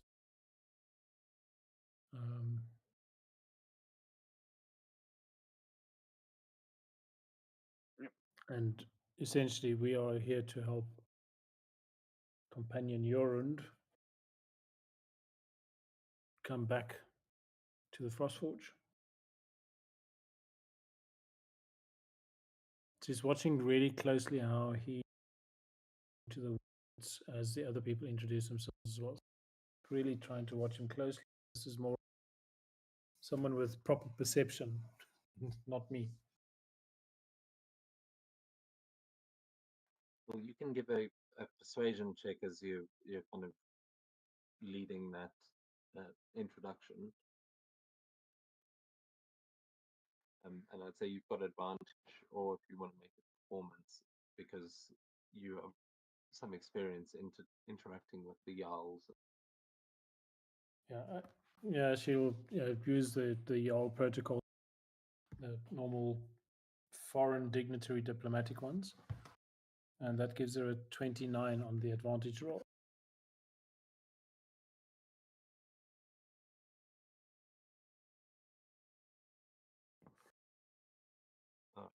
Any of the others doing anything in particular to introduce yourselves? As Jorund would kind of be taking up most of this space here, and your little gaggle of elves behind. And like Primary Hill, basically just introduce our names, but make no mention of the their intentions, of their other intentions here with the fallen Titan and all. But first and foremost is the forge. That is true.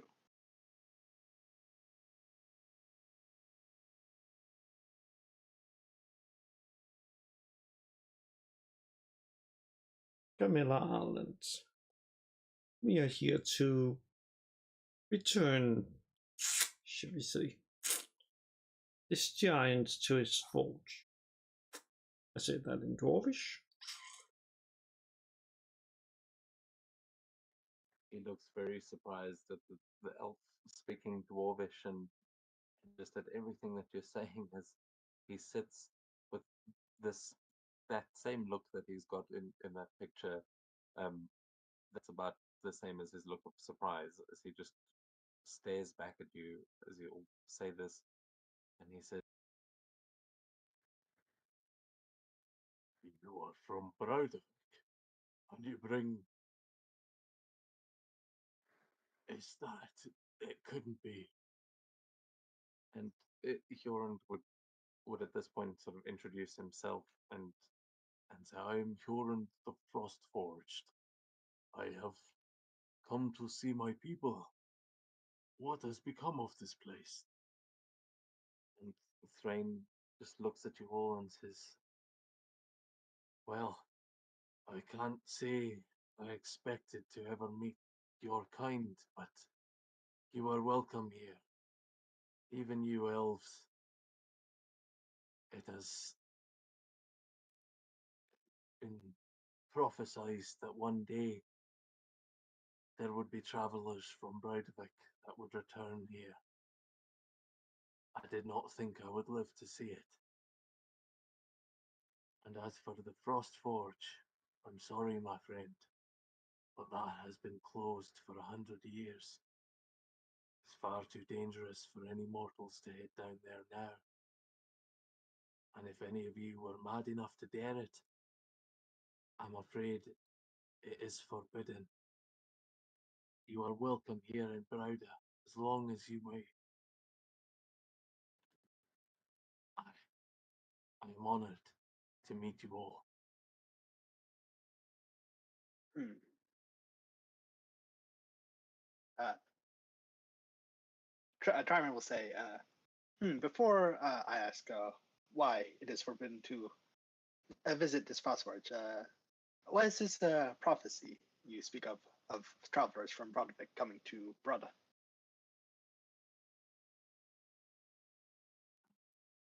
Many local superstitions and legends make it into these mountains. If you want to know more about the prophecies, there are folks you can speak with at the ancients. Well, at the Shrine of the Forgotten Giants, you could speak with Sigrid Hearthkeeper. I'm sure she could tell you more. I'm not a student of such things, but I know that your arrival is a significant one.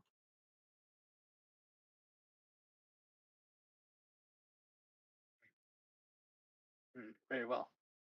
And as for my other question, so it's forbidden to, so you forbid anyone from entering this Frostforge. I imagine like there's more to it than just danger, is it? Or is it just that very dangerous?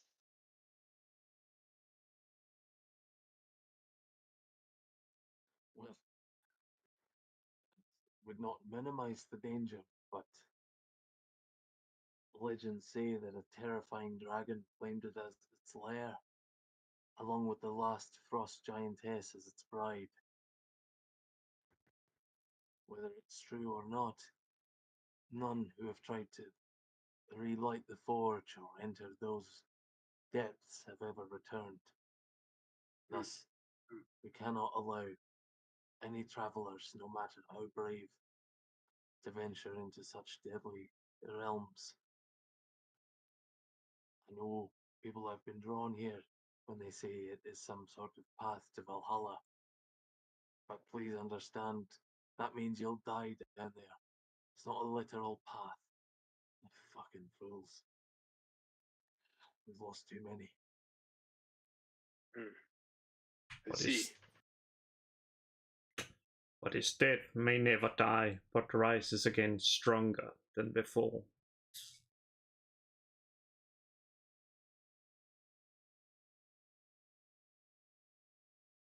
Hmm.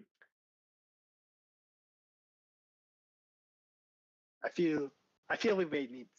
I don't know. We either have to convince you somehow, or may need some time to show our skills in some way. But still, we. Oh, dang it. Yeah. Oh, Timer. As Timer was saying, oh man, my headphones went off for a bit. As Timer was saying, Timer says, nonetheless, we are grateful for being welcomed here.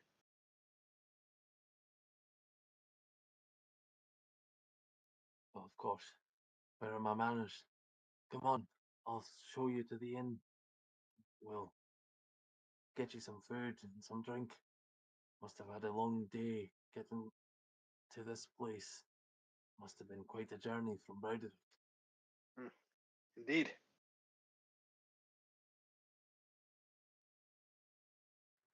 He will also say to the guard that brought you, who at this point is like feeling really sheepish and is just like looking at you guys in disbelief.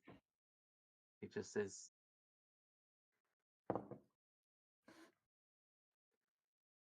"Go and find Aelith. I think he will be interested to know if someone has breached his watch." And he just nervously runs off. Yep. as the- I think Trevor will say yes, especially since if they didn't notice a giant cut walking through. Yes. What's the point of a tower if you can't even see giants approaching? I suppose they are looking to the skies for dragons. My apologies. This place is safer than they would make it seem. We do not have much trouble up here in the mountains as of late. What what kind of travelers come through, brother? Many folk of the Undermountains come to trade here. The Svartalheim Alliance uses this place as one of its largest markets. Please, when you have the time, I would invite you to join in the trade. Explore. We have some fine items. The Frost Forge may be dead, but the Stone Forge produces some of the finest weapons in all of Ymir's Latch.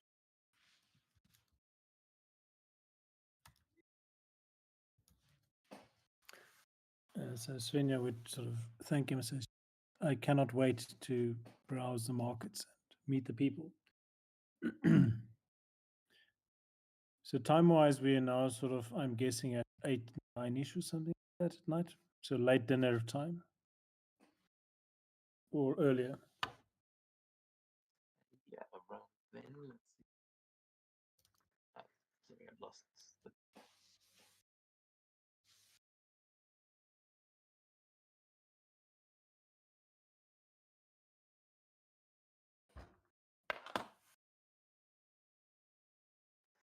Yeah, it's about 8:30 at this point, and yeah, he is leading you towards the inn where you can see it is bustling and busy. There are many people in there, and it smells good.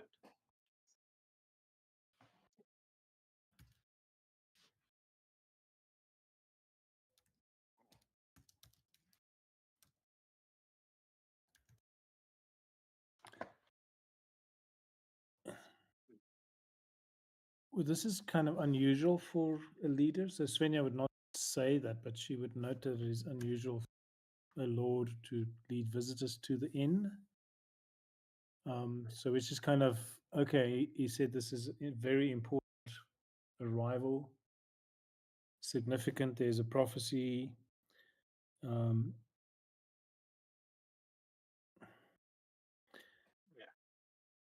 she is his intentions generally good? This is an inside check, which he's not. What can I? So can she, as we walk, can she ask him about what exactly around people from Brodovik would arrive, and then what happens next? Or was it just you've got visitors coming kind of prophecy, not what that means, good or bad? So she's trying to suss out more detail if she can. So whether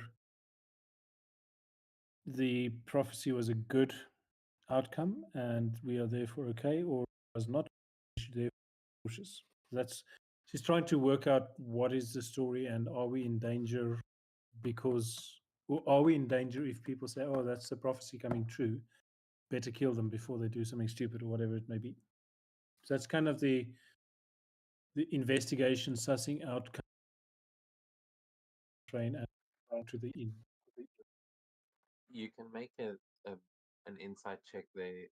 I'll say with advantage because Trymere was also asking similar questions, and he told her that.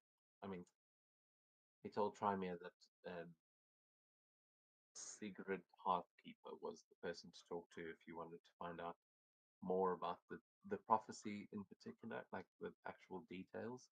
But yeah, with that 21, you can tell that he seems like he's probably not a very lively man. Like his expression doesn't change much from what you're looking at, and it's kind of hard to read in that way. But he seems to genuinely be leading you to this tavern in a sort of sense of excitement, as he is that there are people noticing that he is leading your group, and he is trying to make somewhat of a diplomatic show of things, but it seems less formal and more just like he's waving people like, come to the tavern. Look, I have some friends to introduce you to, kind of thing. And the prophecy, he doesn't seem to know much about it other than people from Broudevik would come, and he's like, if you want to know more, speak to Sigrid. But you do get the impression that it's a happy arrival. Like he's happy that you've arrived. Whether with the 21, you know that he's not giving you all the information. There is a chance that they might be happy because they're like, oh, we can throw them into the volcano, kind of thing. But from what you can tell immediately, they seem like this is a good omen. Yeah, Okay. that's exactly what she's trying to find out. Is it important to indicate that I'm not a virgin, therefore you're wasting your time, type thing? Or need to speak to Sigrid. Yes. So the proposal to the rest of the party is going to do the dinner. Svenja can tell some stories about Broudevik and the history that essentially just do what she does, which is to build rapport. Feeling a lot like a Democratic presidential party nomination. And So lobbying. you're expecting to getting shot? No, I'm the other side. Yes, expecting to get shot. Yes, absolutely. Yeah, I see the news of American politics has reached in Europe. I only know because I know, like, if I'm not knowing about, like, my coworker will tell me all about it, and I don't want to hear about it. Yeah. No, I'm mostly interested. One of the two presidents would be really bad for South Africa and Africa and America and everywhere. So I'm curious about what's happening there. But I tend to self-isolate.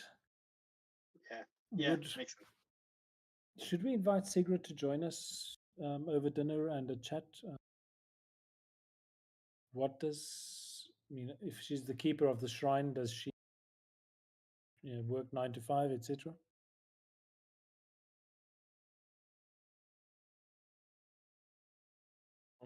Yeah, you can. Let me see.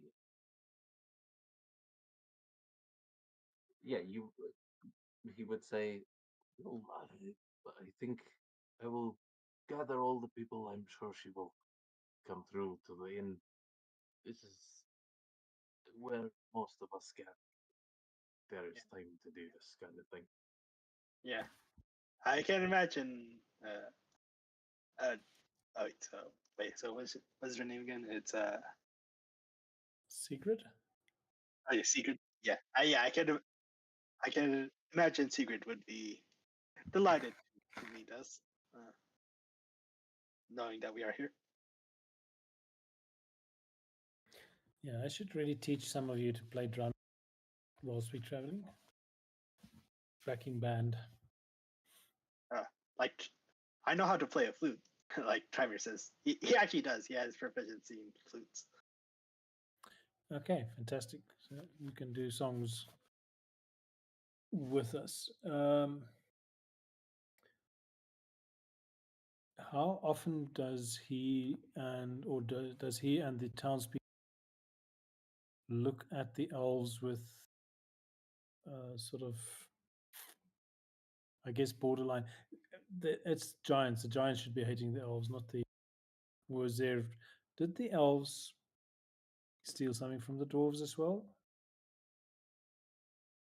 That we should know about? Well, the elves are the reason that the Frostforge is dead. They stole the flame that kept it alive. But that was a long time ago. And if the giant vouches for you, then I'll have to believe him.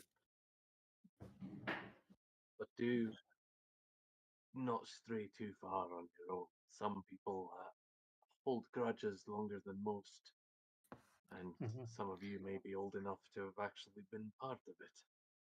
You weren't, were you? And he looks at the elves from board of it as he seems to um, understand that Kamala is from Radham. Okay, yeah.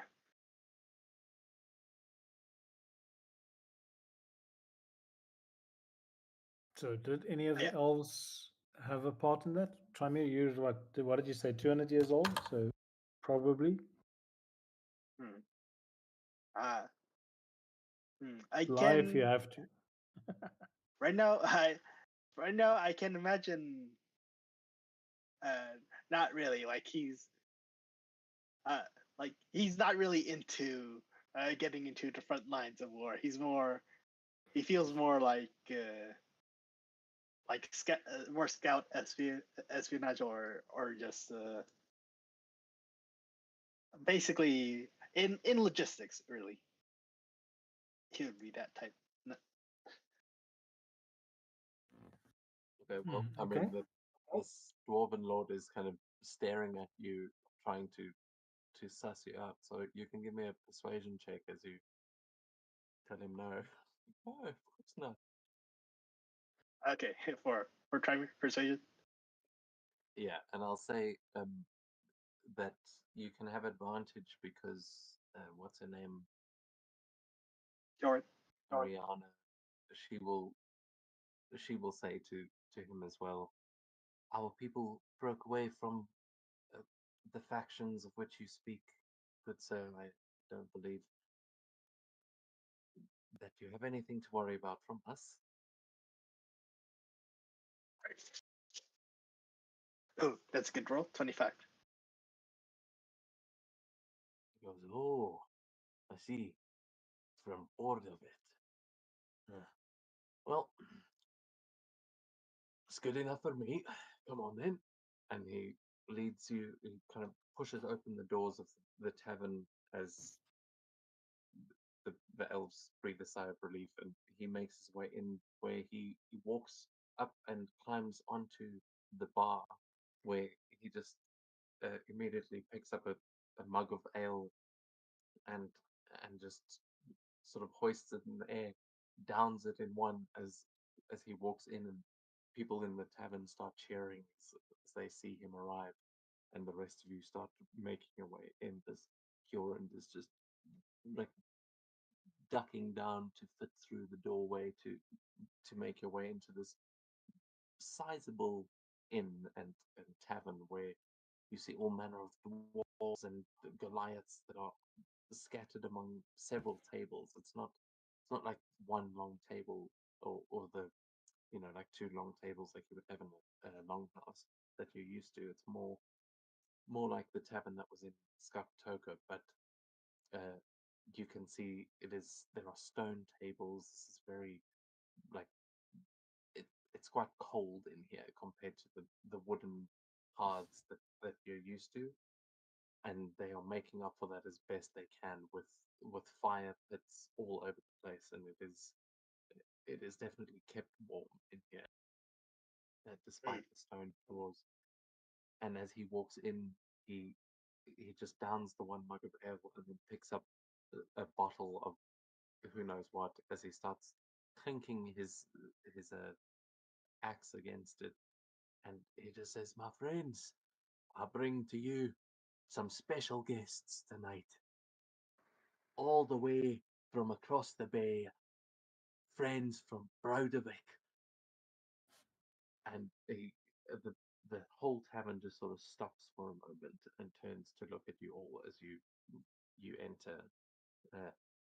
Is there anything you're doing in this sort of frozen moment of silence as they all look, and the whole bar just sort of waits to see what he's talking?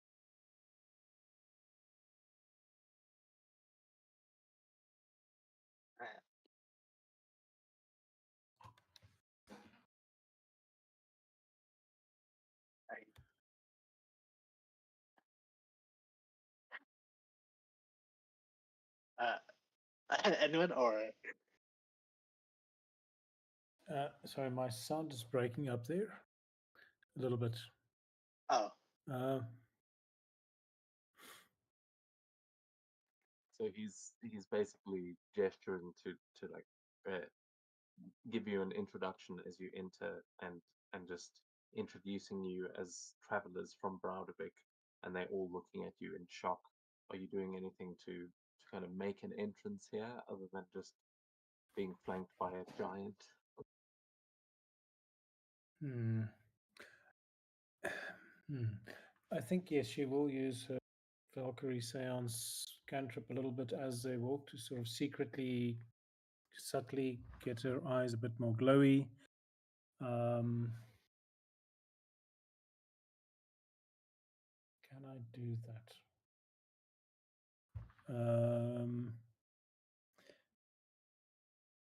And yeah, draw up sort of the full height cloak back. And as he does that introduction, just Gensei, we are the Broudevik Braves. We have come here to help our friend with Frostforge, and to hear more about the stories of our origins, find out more. So we're essentially adventurers looking good stories. And yeah, Hyorin will kind of back you up. They're just going, "I'm home!" as he just roars out into the tavern and in celebration.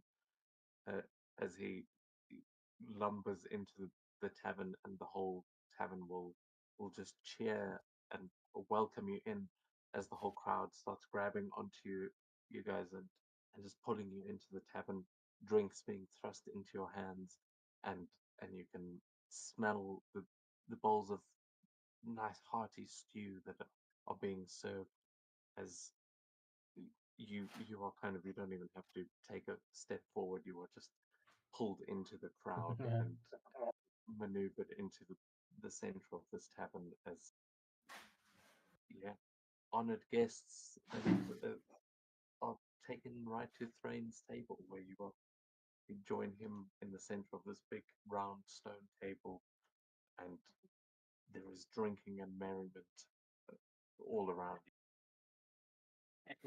and I can imagine Yoren has a barrel. He has like just a little barrel for like a mug. you. Yeah, absolutely. Yes. There are several barrels being rolled after him. There will be karaoke later.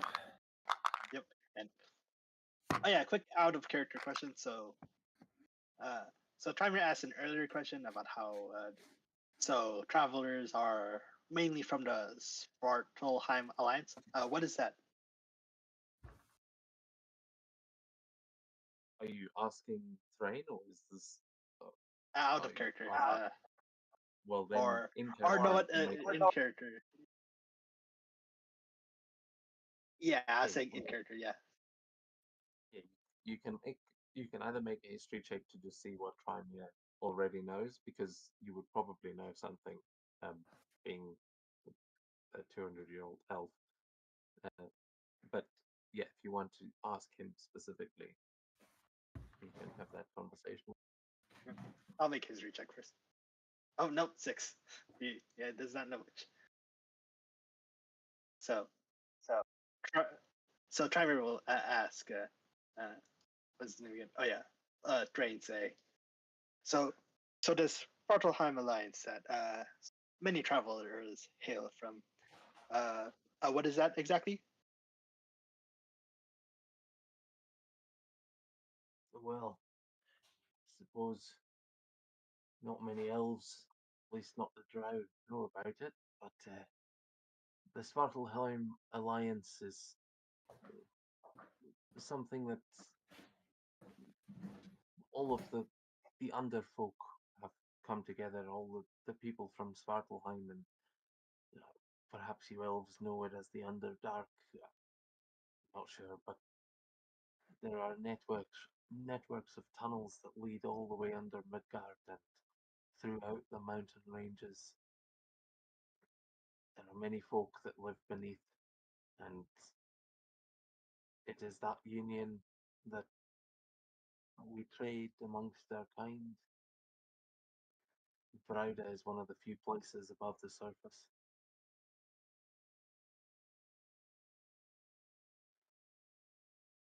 I see. I can tell you more. I just need another drink in me as the DM looks up the notes.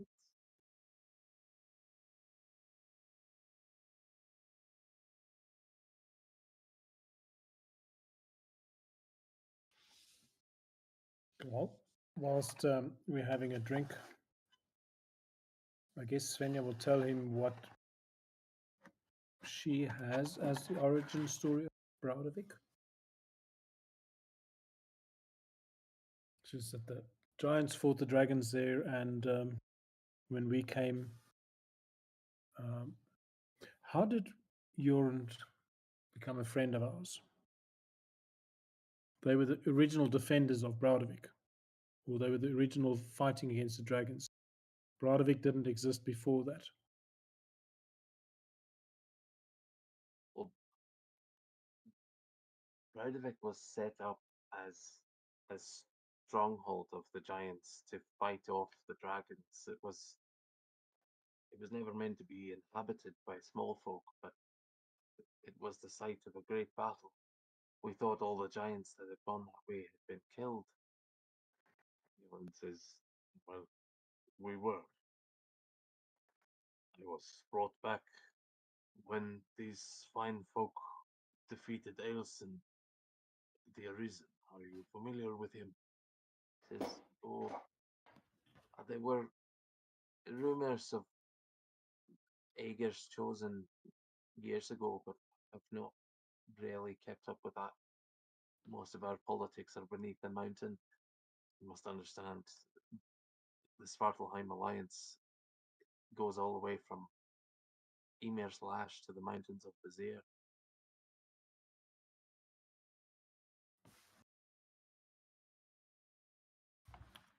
Would there?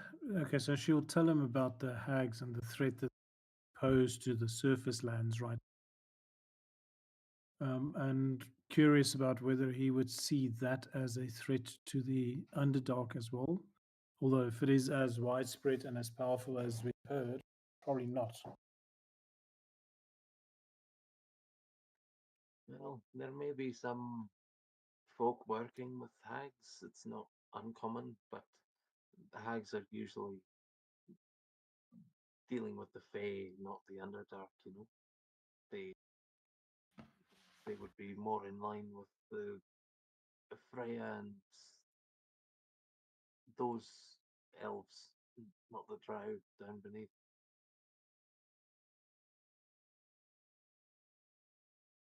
Okay. Mm. It could be that they are playing for something bigger this time than just pure local petty politics, but Yeah, that's one of the reasons we're adventuring together as such a strange group, as you have pointed out. I mean, do they use giant spiders by any chance? That's usually a dead giveaway. Atari says, well, we have heard of they're getting assistance from arcane beastmasters who are gathering all kinds of rare creatures of sorts, so maybe. Did we fight giant spiders? in the forest before we tried to escape with the ship, way back when we rescued. Why is No, there it was giant mainly spiders in my? no, it was werewolves that we escaped. I mean, over the course of dinner and a couple of goblets of ale or wine and stuff, Svenja can tell him of the sort of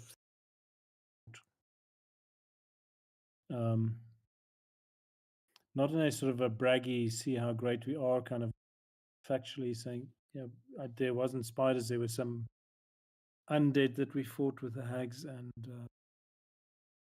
so she, basically just as a casual chat talking about what we have experienced, the dragon blood and how that turned people into bad-minded zombies.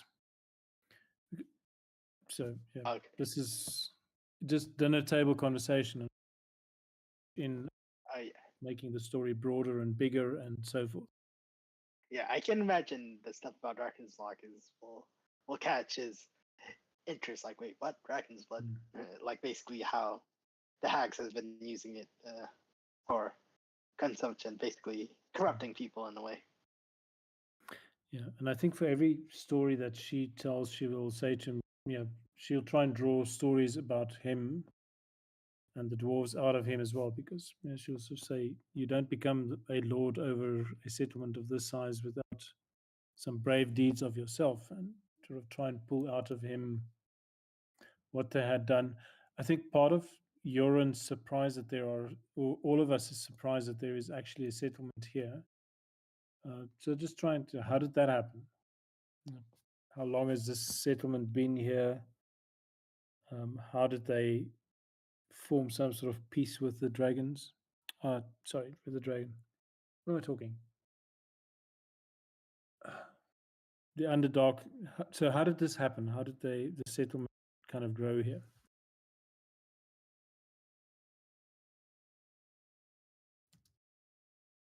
Okay, yeah, you regale them with these tales, and as he kind of reciprocates and tells you that. Say, well, Rauda was obviously something different a long time ago.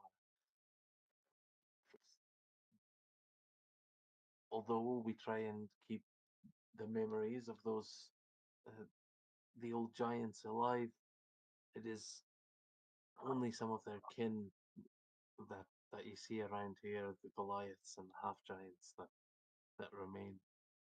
The dwarves spread throughout the mountains a long time ago.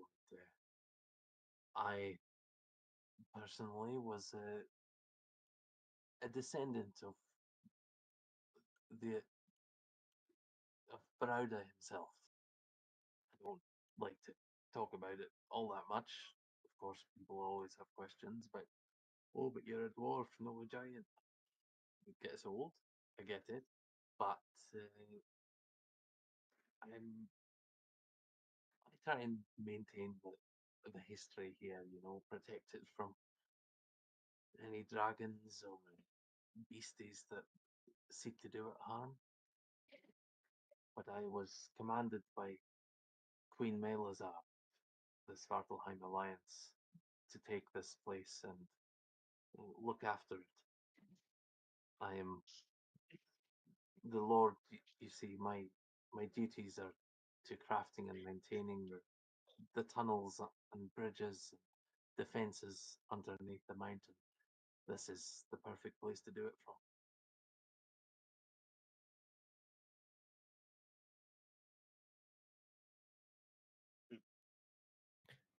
Goddamn unmute button.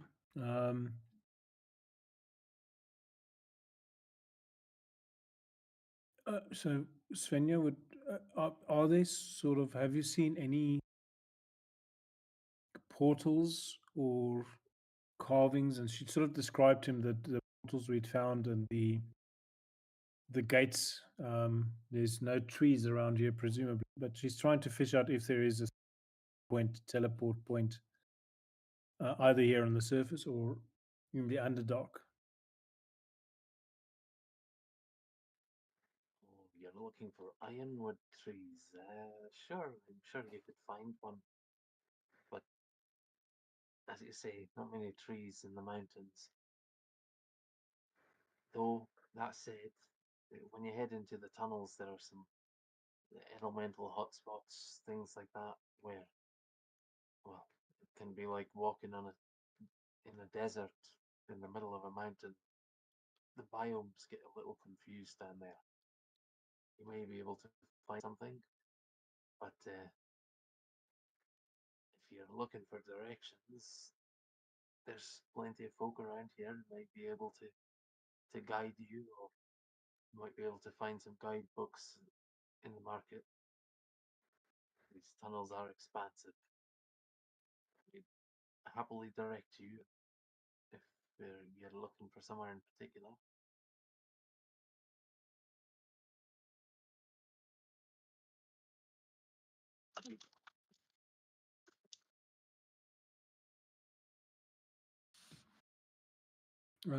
Yeah, if she describes the ruins where we fought was it wolves, lynxes, tigers, where we'd seen these dwarven carved structures, portals with runes and things like that. Whether he's seen anything like that somewhere. But I guess in a sense, I'm yeah. Oh, we do. There's an old teleportation circle. There's one a few levels beneath.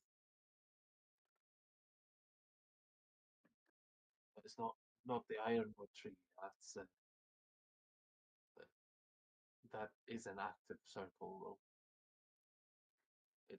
It can work as a gateway between other active circles.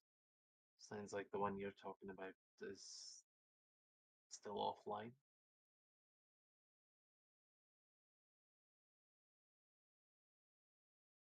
Off playline.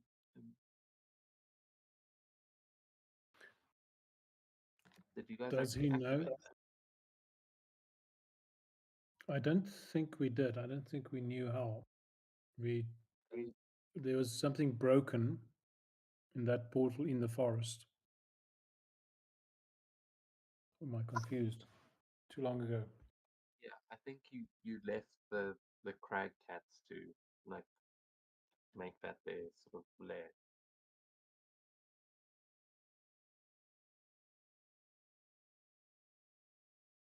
I think the idea at the time was like when summer comes, the crag cats will move and we can come and activate it then. I don't think we actually ever went back.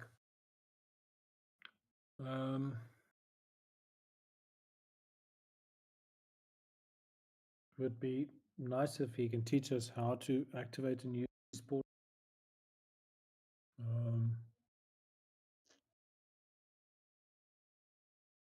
I mean, and as he gets, I guess, a little bit more tipsy as the night goes by, we can't get anything more out of him. Either he's really good at keeping it, he truly doesn't know.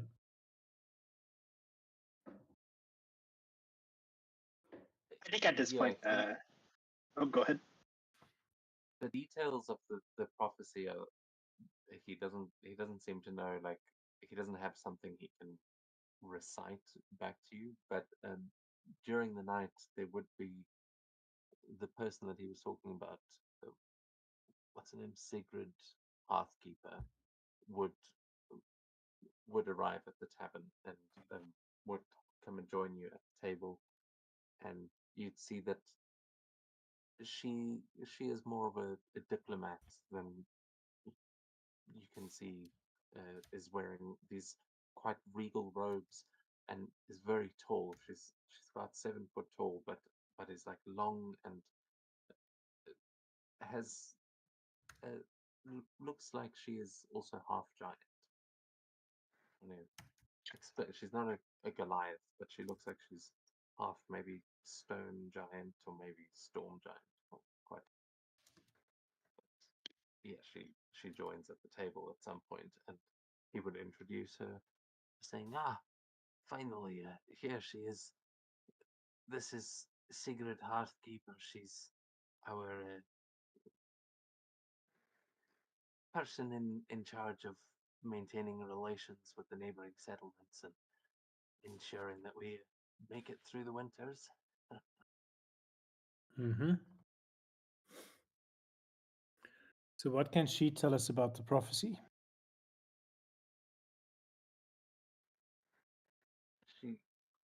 You would see as she kind of leans in towards you, um, she would lower her head and you would hear her voice in your mind.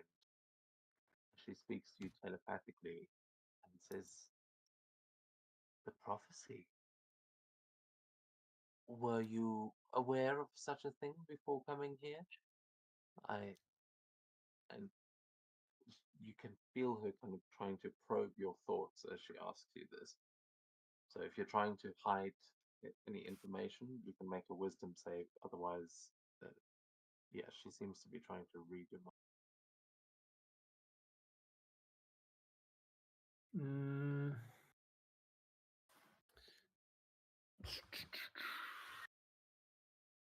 Can I hide Svenja's connection with the Valkyrie? So she'll allow her to understand the other things. My God, wisdom saving throw. Worst. Let's see how that goes. Nice roll. But about the Frost Forge, and no, we didn't really know about the prophecy. We actually wanted to come to the Frost Forge with Jorund, our companion. It's a 13 on the saving throw. I'm guessing that's a fail, probably. That would be a failure, but she's only really trying to tell if you are lying. So she only goes sort of through that first barrier and gives you a nod as she doesn't. You can feel she's not probing too deep. She's just looking on the just below the surface.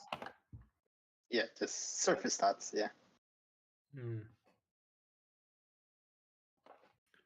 She says, "Well, there have been many prophecies over the years. Some told by the giants, some the dwarves, some the elves. Everyone has their own stories." And you are all hearing this in your heads. She just doesn't seem to speak out loud. She just uh, looks at all of you in turn and moves quite slowly. Hmm. She would say, Uh,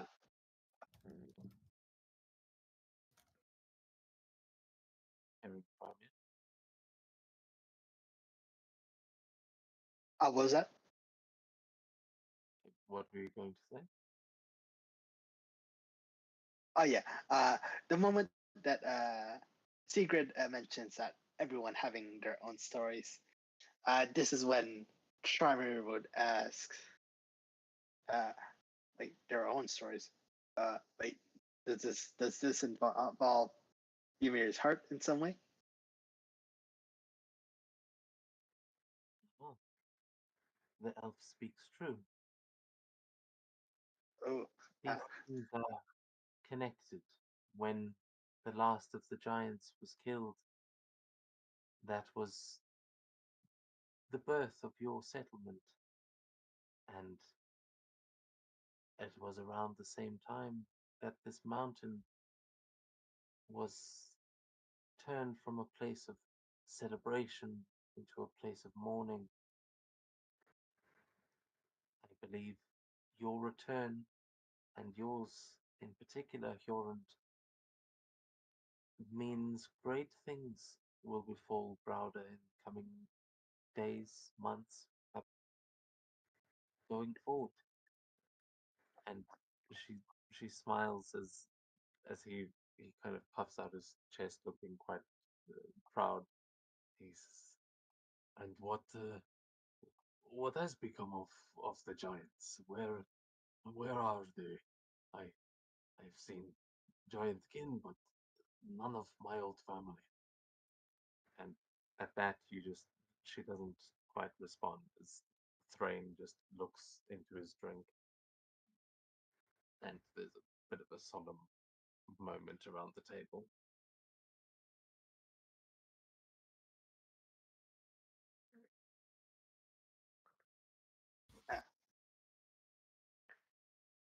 Hmm.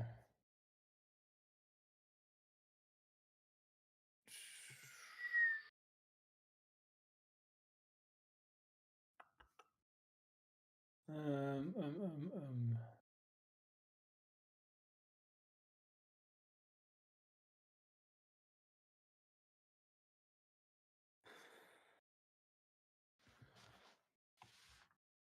Convey intention. Simple. So Svenja wants to convey a simple her that she can trust us with the full details of the story, and sort of just top up a goblet of wine or ale tankard or whatever she is, and say to her, this is part of the lore I want to take back to my people. These are Jorund, and these people are essentially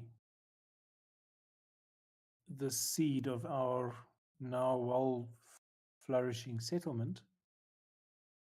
And I'm curious, there seems to be something that you're guilt or something. Would you care to share it? Just really trying to dig a little bit and convince Sigrid to tell her actually. She says, "Forgive my hesitation. It is difficult to express. I'm not sure how to say it, but I'm afraid there are no more. There are no more frost giants in Browder. They some left long ago to go back to Jotunheim, but most, I'm afraid, were killed. We believe that there is a dragon that now dwells in the forge, and who destroyed the last of the frost giants. Some believe that he took the last as his bride, but no giants have been seen for many years. Hjorund is the first full giant.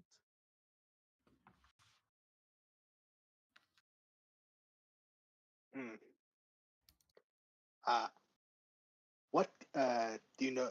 Are you aware of what kind of dragon inhabits this forge, frost forge, or no? All you know is that there's a dragon there. There was a dwarf that once, well, the dwarf that ran this place before me.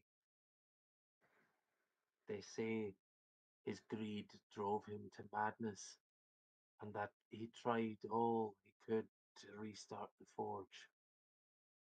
But in his madness, he turned the forge into something resembling more of a collection or a hoard, if you will.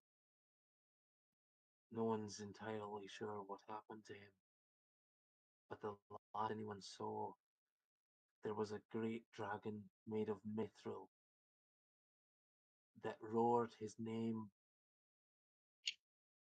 and left his pickaxe at the entrance to the Frost Forge. And that was the last that was ever seen of him. I took over, and from what we understand, the dragon of Mithril has lived there ever since. Hmm. Okay.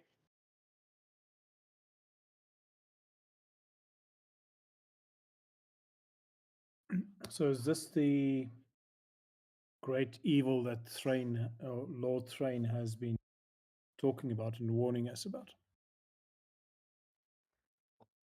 Yeah, that's my Lord. Yeah, Lord Drain was saying that. With my accent slipping again, sorry. I've had a lot of ale. I'm gonna hearing the term mithril dragon kind of make like a history check if Trimir has ever heard of such a dragon, since he does enjoy studying mostly about dragons and giants. Yeah, history or nature. Okay, yes. Ooh, natural 20. MVP for the day. I'm not even going to. Oh, let's see. Get a double nut because of this. Nope. Not even close. So Svenja, you've heard of metallic dragons. You know that that's a type of dragon, and that they're usually seen as friendlier than chromatic dragons. You know that the dragons of Dragonstone are chromatic, Mm-hmm. and yeah, you'd have that basic knowledge, but yeah, you know that mithril dragons are are quite rare, and it is they are known for being for not getting into much conflict. It sounds strange to you that a mithril dragon would have killed all of these giants. Like they're usually quite neutral, and but yes, you would know that a mithril dragon is definitely a thing. And in fact, with the Nat 20, you have heard tales of this very same dragon. You know that the dragon that dwells in this mountain, you didn't realize it was here in the forge until now. But you know that this is probably an ancient creature. This is something older than you or Hjorund. This is one of the glimmering champions that lived beneath the mountain, and they were when they were younger, they were these rageful dragons that you think maybe it could have killed it when it was younger, but by now, if that is the same dragon you're thinking of, it has been here a very, very long time.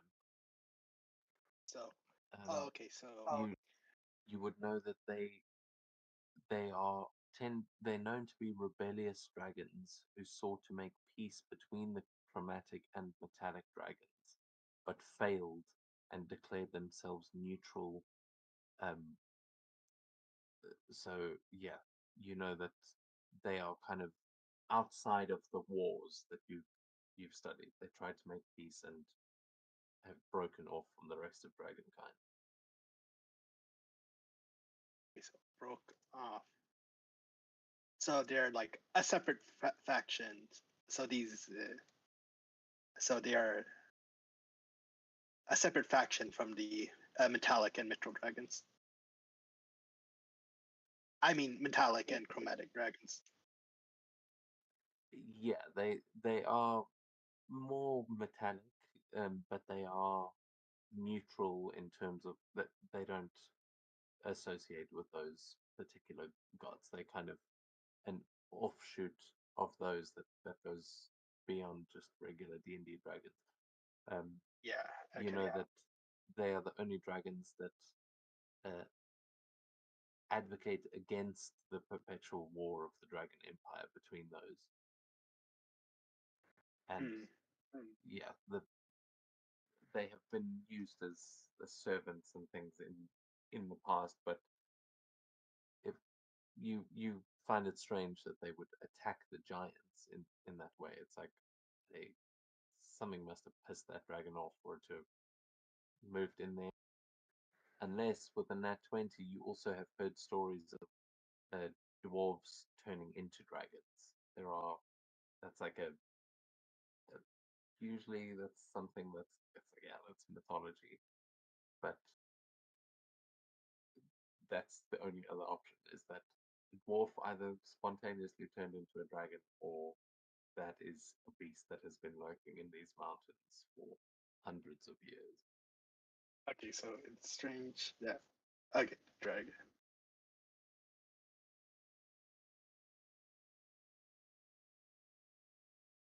Okay.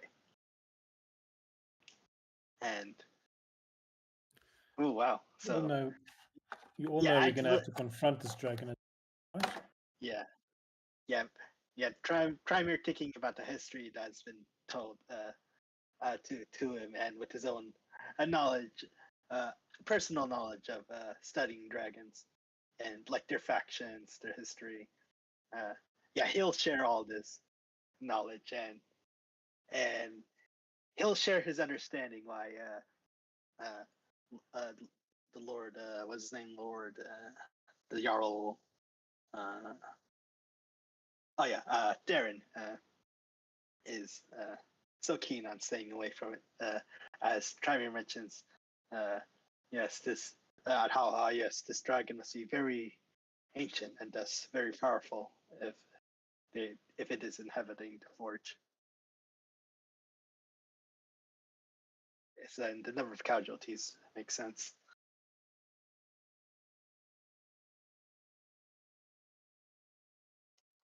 The stone, the giant would,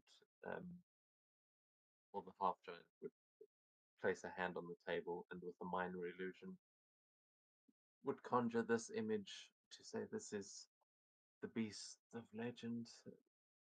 Whether that is what is truly down there or not, I would rather not see for myself. Wouldn't you agree?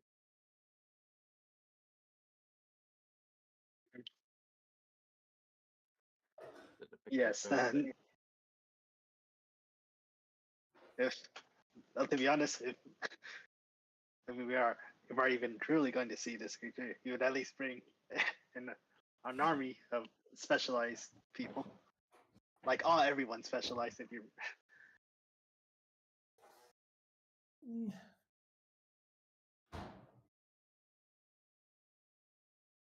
That doesn't track with it's generally. what was that? So what Dave said earlier, what we know about Mithril tend to avoid conflict and royalty. So I don't. We should maybe just try and engage with it first, because last time we fought a dragon, we almost died, if I remember correctly. And she sort of Oh, really? says this in almost in a way that just make it sound like she's not actually meant for the out, like a throwaway side comment. Yeah, Thrain does respond, like interrupting you, going, What do you mean the last time? How many dragons have you fought?" Let me see. There was blue one in the ice cave. The other one, they didn't really count. They were more wyverns. It was the ogre that was a problem on that one. Oh, and we never actually really fought the other one. It was the hag that we Yeah. spoke to him. I mean, he wanted to convince us to go and fight for him. Yeah, you're right. It's not how many. It's just the one so far. Yeah. So, wait, saying Tyron's also actually interested in this. Like, you fought it up. Wait, so there's a dragon, like a blue dragon, we were fighting, or Yeah, was it a blue dragon early on when we sort of still? Boreal dragon. Hmm.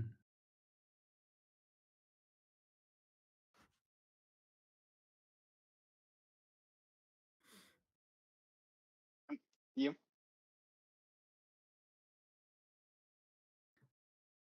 Yeah. Yeah, So, the okay, commandant continue. said there, boreal.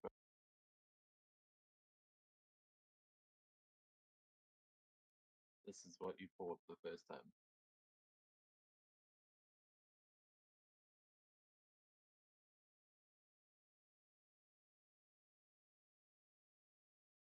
Oh, what the heck? I got logged in again on Forge.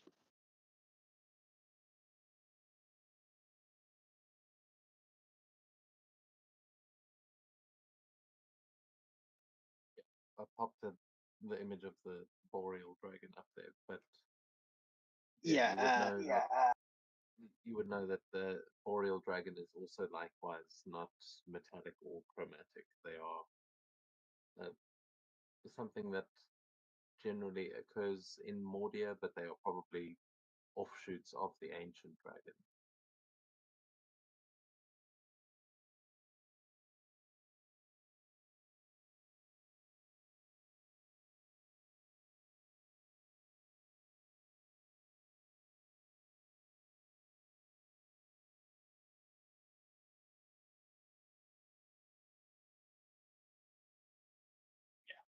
So, yeah, Trevor's actually asking this. So, how did that encounter went with that last dragon?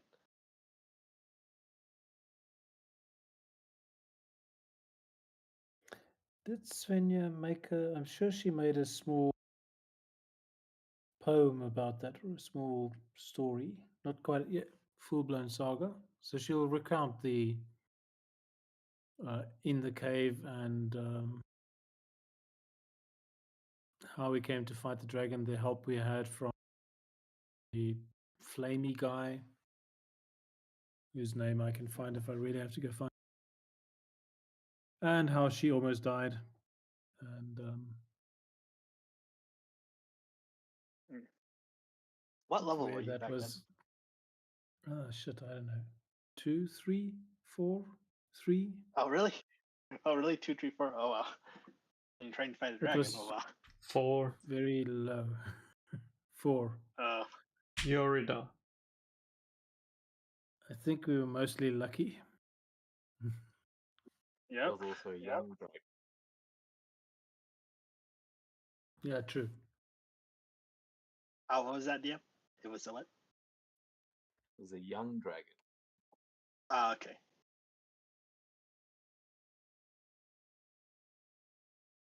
I think it was a young one, right? You didn't fight an adult.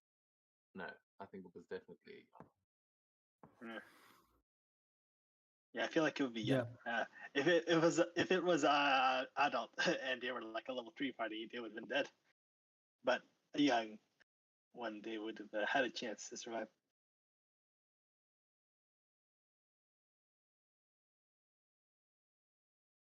I mean, Yeah, that was the yeah. fight where you saw Ulfield for the last time. Yes. Our dwarf ran off into the forest to do other stuff.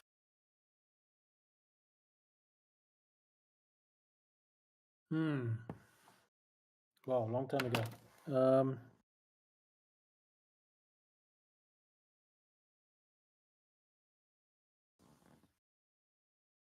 So are we going to, will they allow us into the forge, show us where it is, at least for us to go and explore and see what's happening?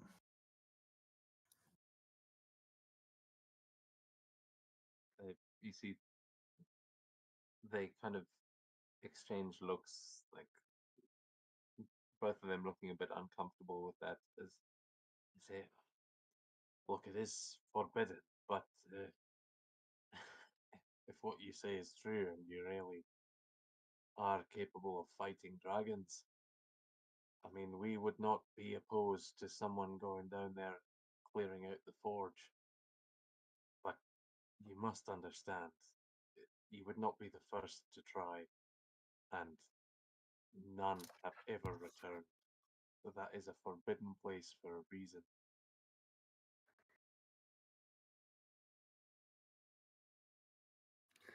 Yeah, I mean, worst comes to worst, we sooner than planned, admittedly, but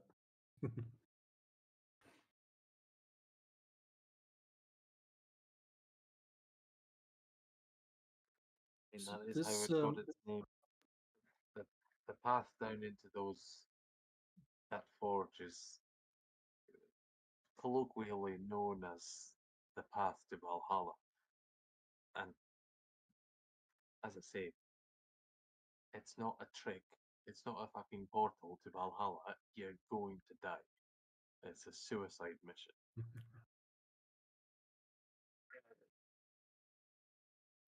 Maybe with a giant on your side. I don't know. Could turn the tides. Never seen any elves go down there either. well, if you have a bunch of young dwarves who want to volunteer and try their luck, we can take the help, but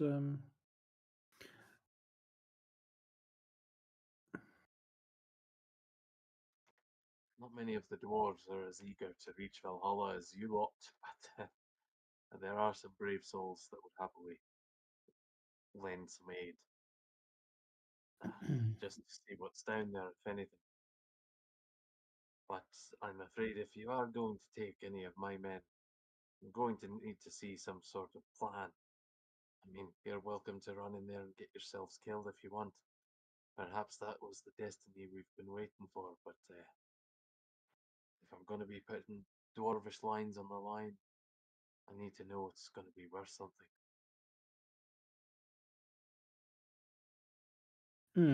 Yep. So, I mean, Svenja is by no means keen to go down there tomorrow morning and fight. She Yeah, really wants to go and scout and understand the land. yeah, And by she wants to go scout and understand the land, she means send Carmilla. and neither is Trimer. Trimer is not. The fact that it's ancient means it's gonna be tough.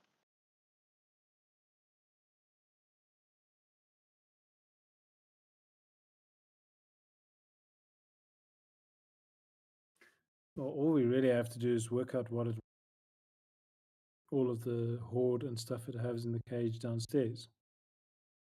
So we should make it an offer that it cannot refuse. And It's a he, it, I'm assuming. yep, like there was legend. They did say legend has it that this dragon took a frost giant as of right, but we don't know if that's true. Well, what does Sigrid know about that legend? Just everything we know, which is may or may not have happened. I'm afraid I don't know much about the gender of the dragon. Could be a woman. Let's not assume, Mr. Elf. But yes, it's likely a male. I Although love how Trymere gets blamed for Svenja's assumption. This is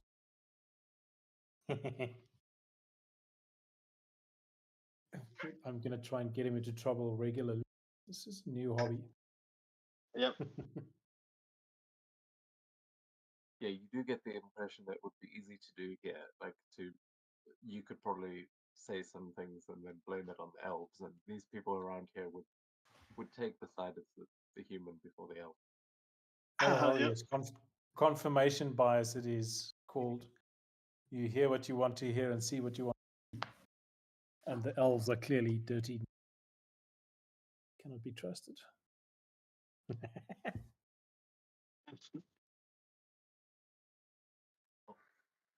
There are many other treasures in these mountains that brave souls might want to seek out.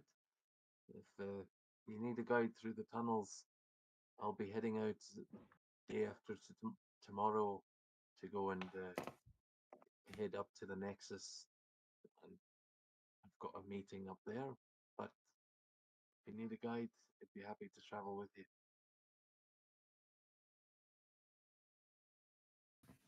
Yep. All right. That might come in useful against the dragon. The rest of you treasure hunting first. Oh no, if Yeah. you're going to see the Yeah. dragon, then you can fuck right off. I'm not going down there with you. You're mad. Yeah. No, for the treasure hunting, the other stuff. Get to know the environment. We'll have a look in the market. I think there's a few people that might actually be selling treasure maps. Might be able to lead you somewhere good. All kinds of things in these mountains. Just don't buy the cheap ones. They're usually not going to lead you to anything good. Mm-hmm. How does Jornar feel about this idea of preparing first before we go and find out what dragon? We saw there was quite a forge here. Might not hold a candle to the frost forge, but perhaps we can arm up, make ourselves ready for battle. I've fought dragons before, and it'll be good to do so again. Mm-hmm. And but Trimer also say, remember, I'm also on this trip because of the like Kill basically kind of like was in a hushed tone to everyone about the map to the fallen Titan. Maybe there's something there that can help us against the dragon. Who knows? Are you showing them? No, I'm telling them about it. is not showing, but he's telling. Like it, unless we're in a private room or outside, he'll show the map. Yeah, I mean at this point it's like it's getting quite late, but you get the impression it's just you guys in this conversation. There's still people in the tavern, but you'd be able to sort of show it to him quietly, unless you want to Okay. wait until a later point. Yeah. yeah, Go ahead. I was just gonna say you don't. It doesn't seem like anyone's watching you. Yeah. Yeah. Trimer will be. Yeah, knowing that. Okay, Trimer would be comfortable in showing the map. He goes, "Oh, I know the place actually. We've got some folk trying to mine it out, but they've hit a dead end there as well. Apparently, there's some big door and symbols on it that they couldn't translate." Okay. Well, we'll see what's there then. If we can Well, take a crack at it. yeah, I could happily lead you down there, and it's not too far away. And as I say, most of it's been mined out already. They just ran up to the door. Don't know if you'll be able to get through it, but I don't know. Maybe you know something we don't. Right. Right. Said And it had some strange symbols written all over it. Nothing we could figure out though, I'm afraid. Apparently some of them were in Dwarvish, but the rest were gobbledygook. okay.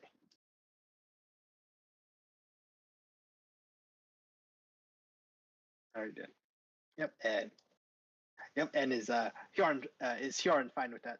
Basically going to this place first, wondering if there's something that can help us against this dragon that is inhabiting the Frostforge.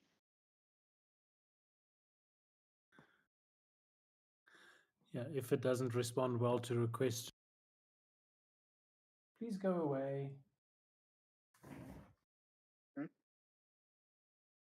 So I'll do whatever it takes to free my old home of this dragon menace. If it is true that he has taken the giant bride, then there is a princess to be saved. I will be the one to save him. You can see he's swaying a little bit from the barrels of ale and frost wine that he's been drinking. Okay. So basically he's in on it. Like whatever can help. Yep. Yeah. Okay.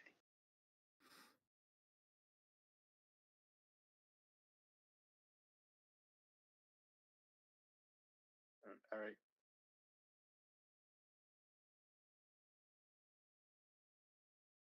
All right then. All right then. I think we'll. Oh, go ahead. There are rooms for you. We've arranged, so whenever you like, feel free to make yourselves comfortable and enjoy the markets in the morning. Come and see me whenever you wish. We'll be happy to have you here. All right.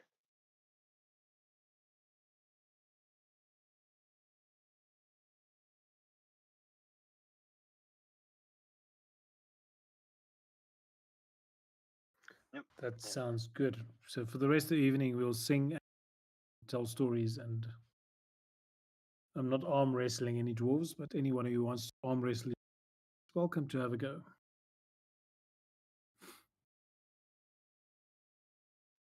Awesome. Yeah, you'd see that some of the drinking games that you've actually encountered with from the Goliaths that are staying in Broudevik, you can see that those have been being played tonight.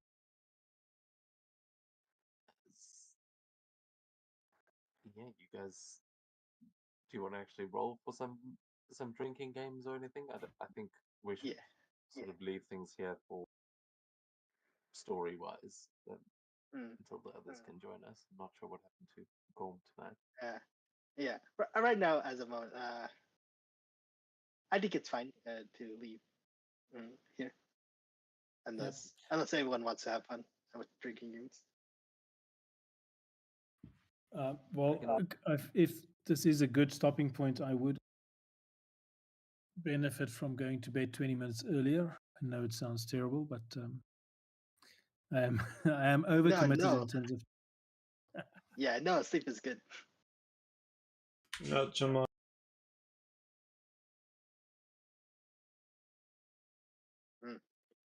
Cool. Well, then I think we can wrap it up here as you guys spend the rest of the evening playing some drinking games, and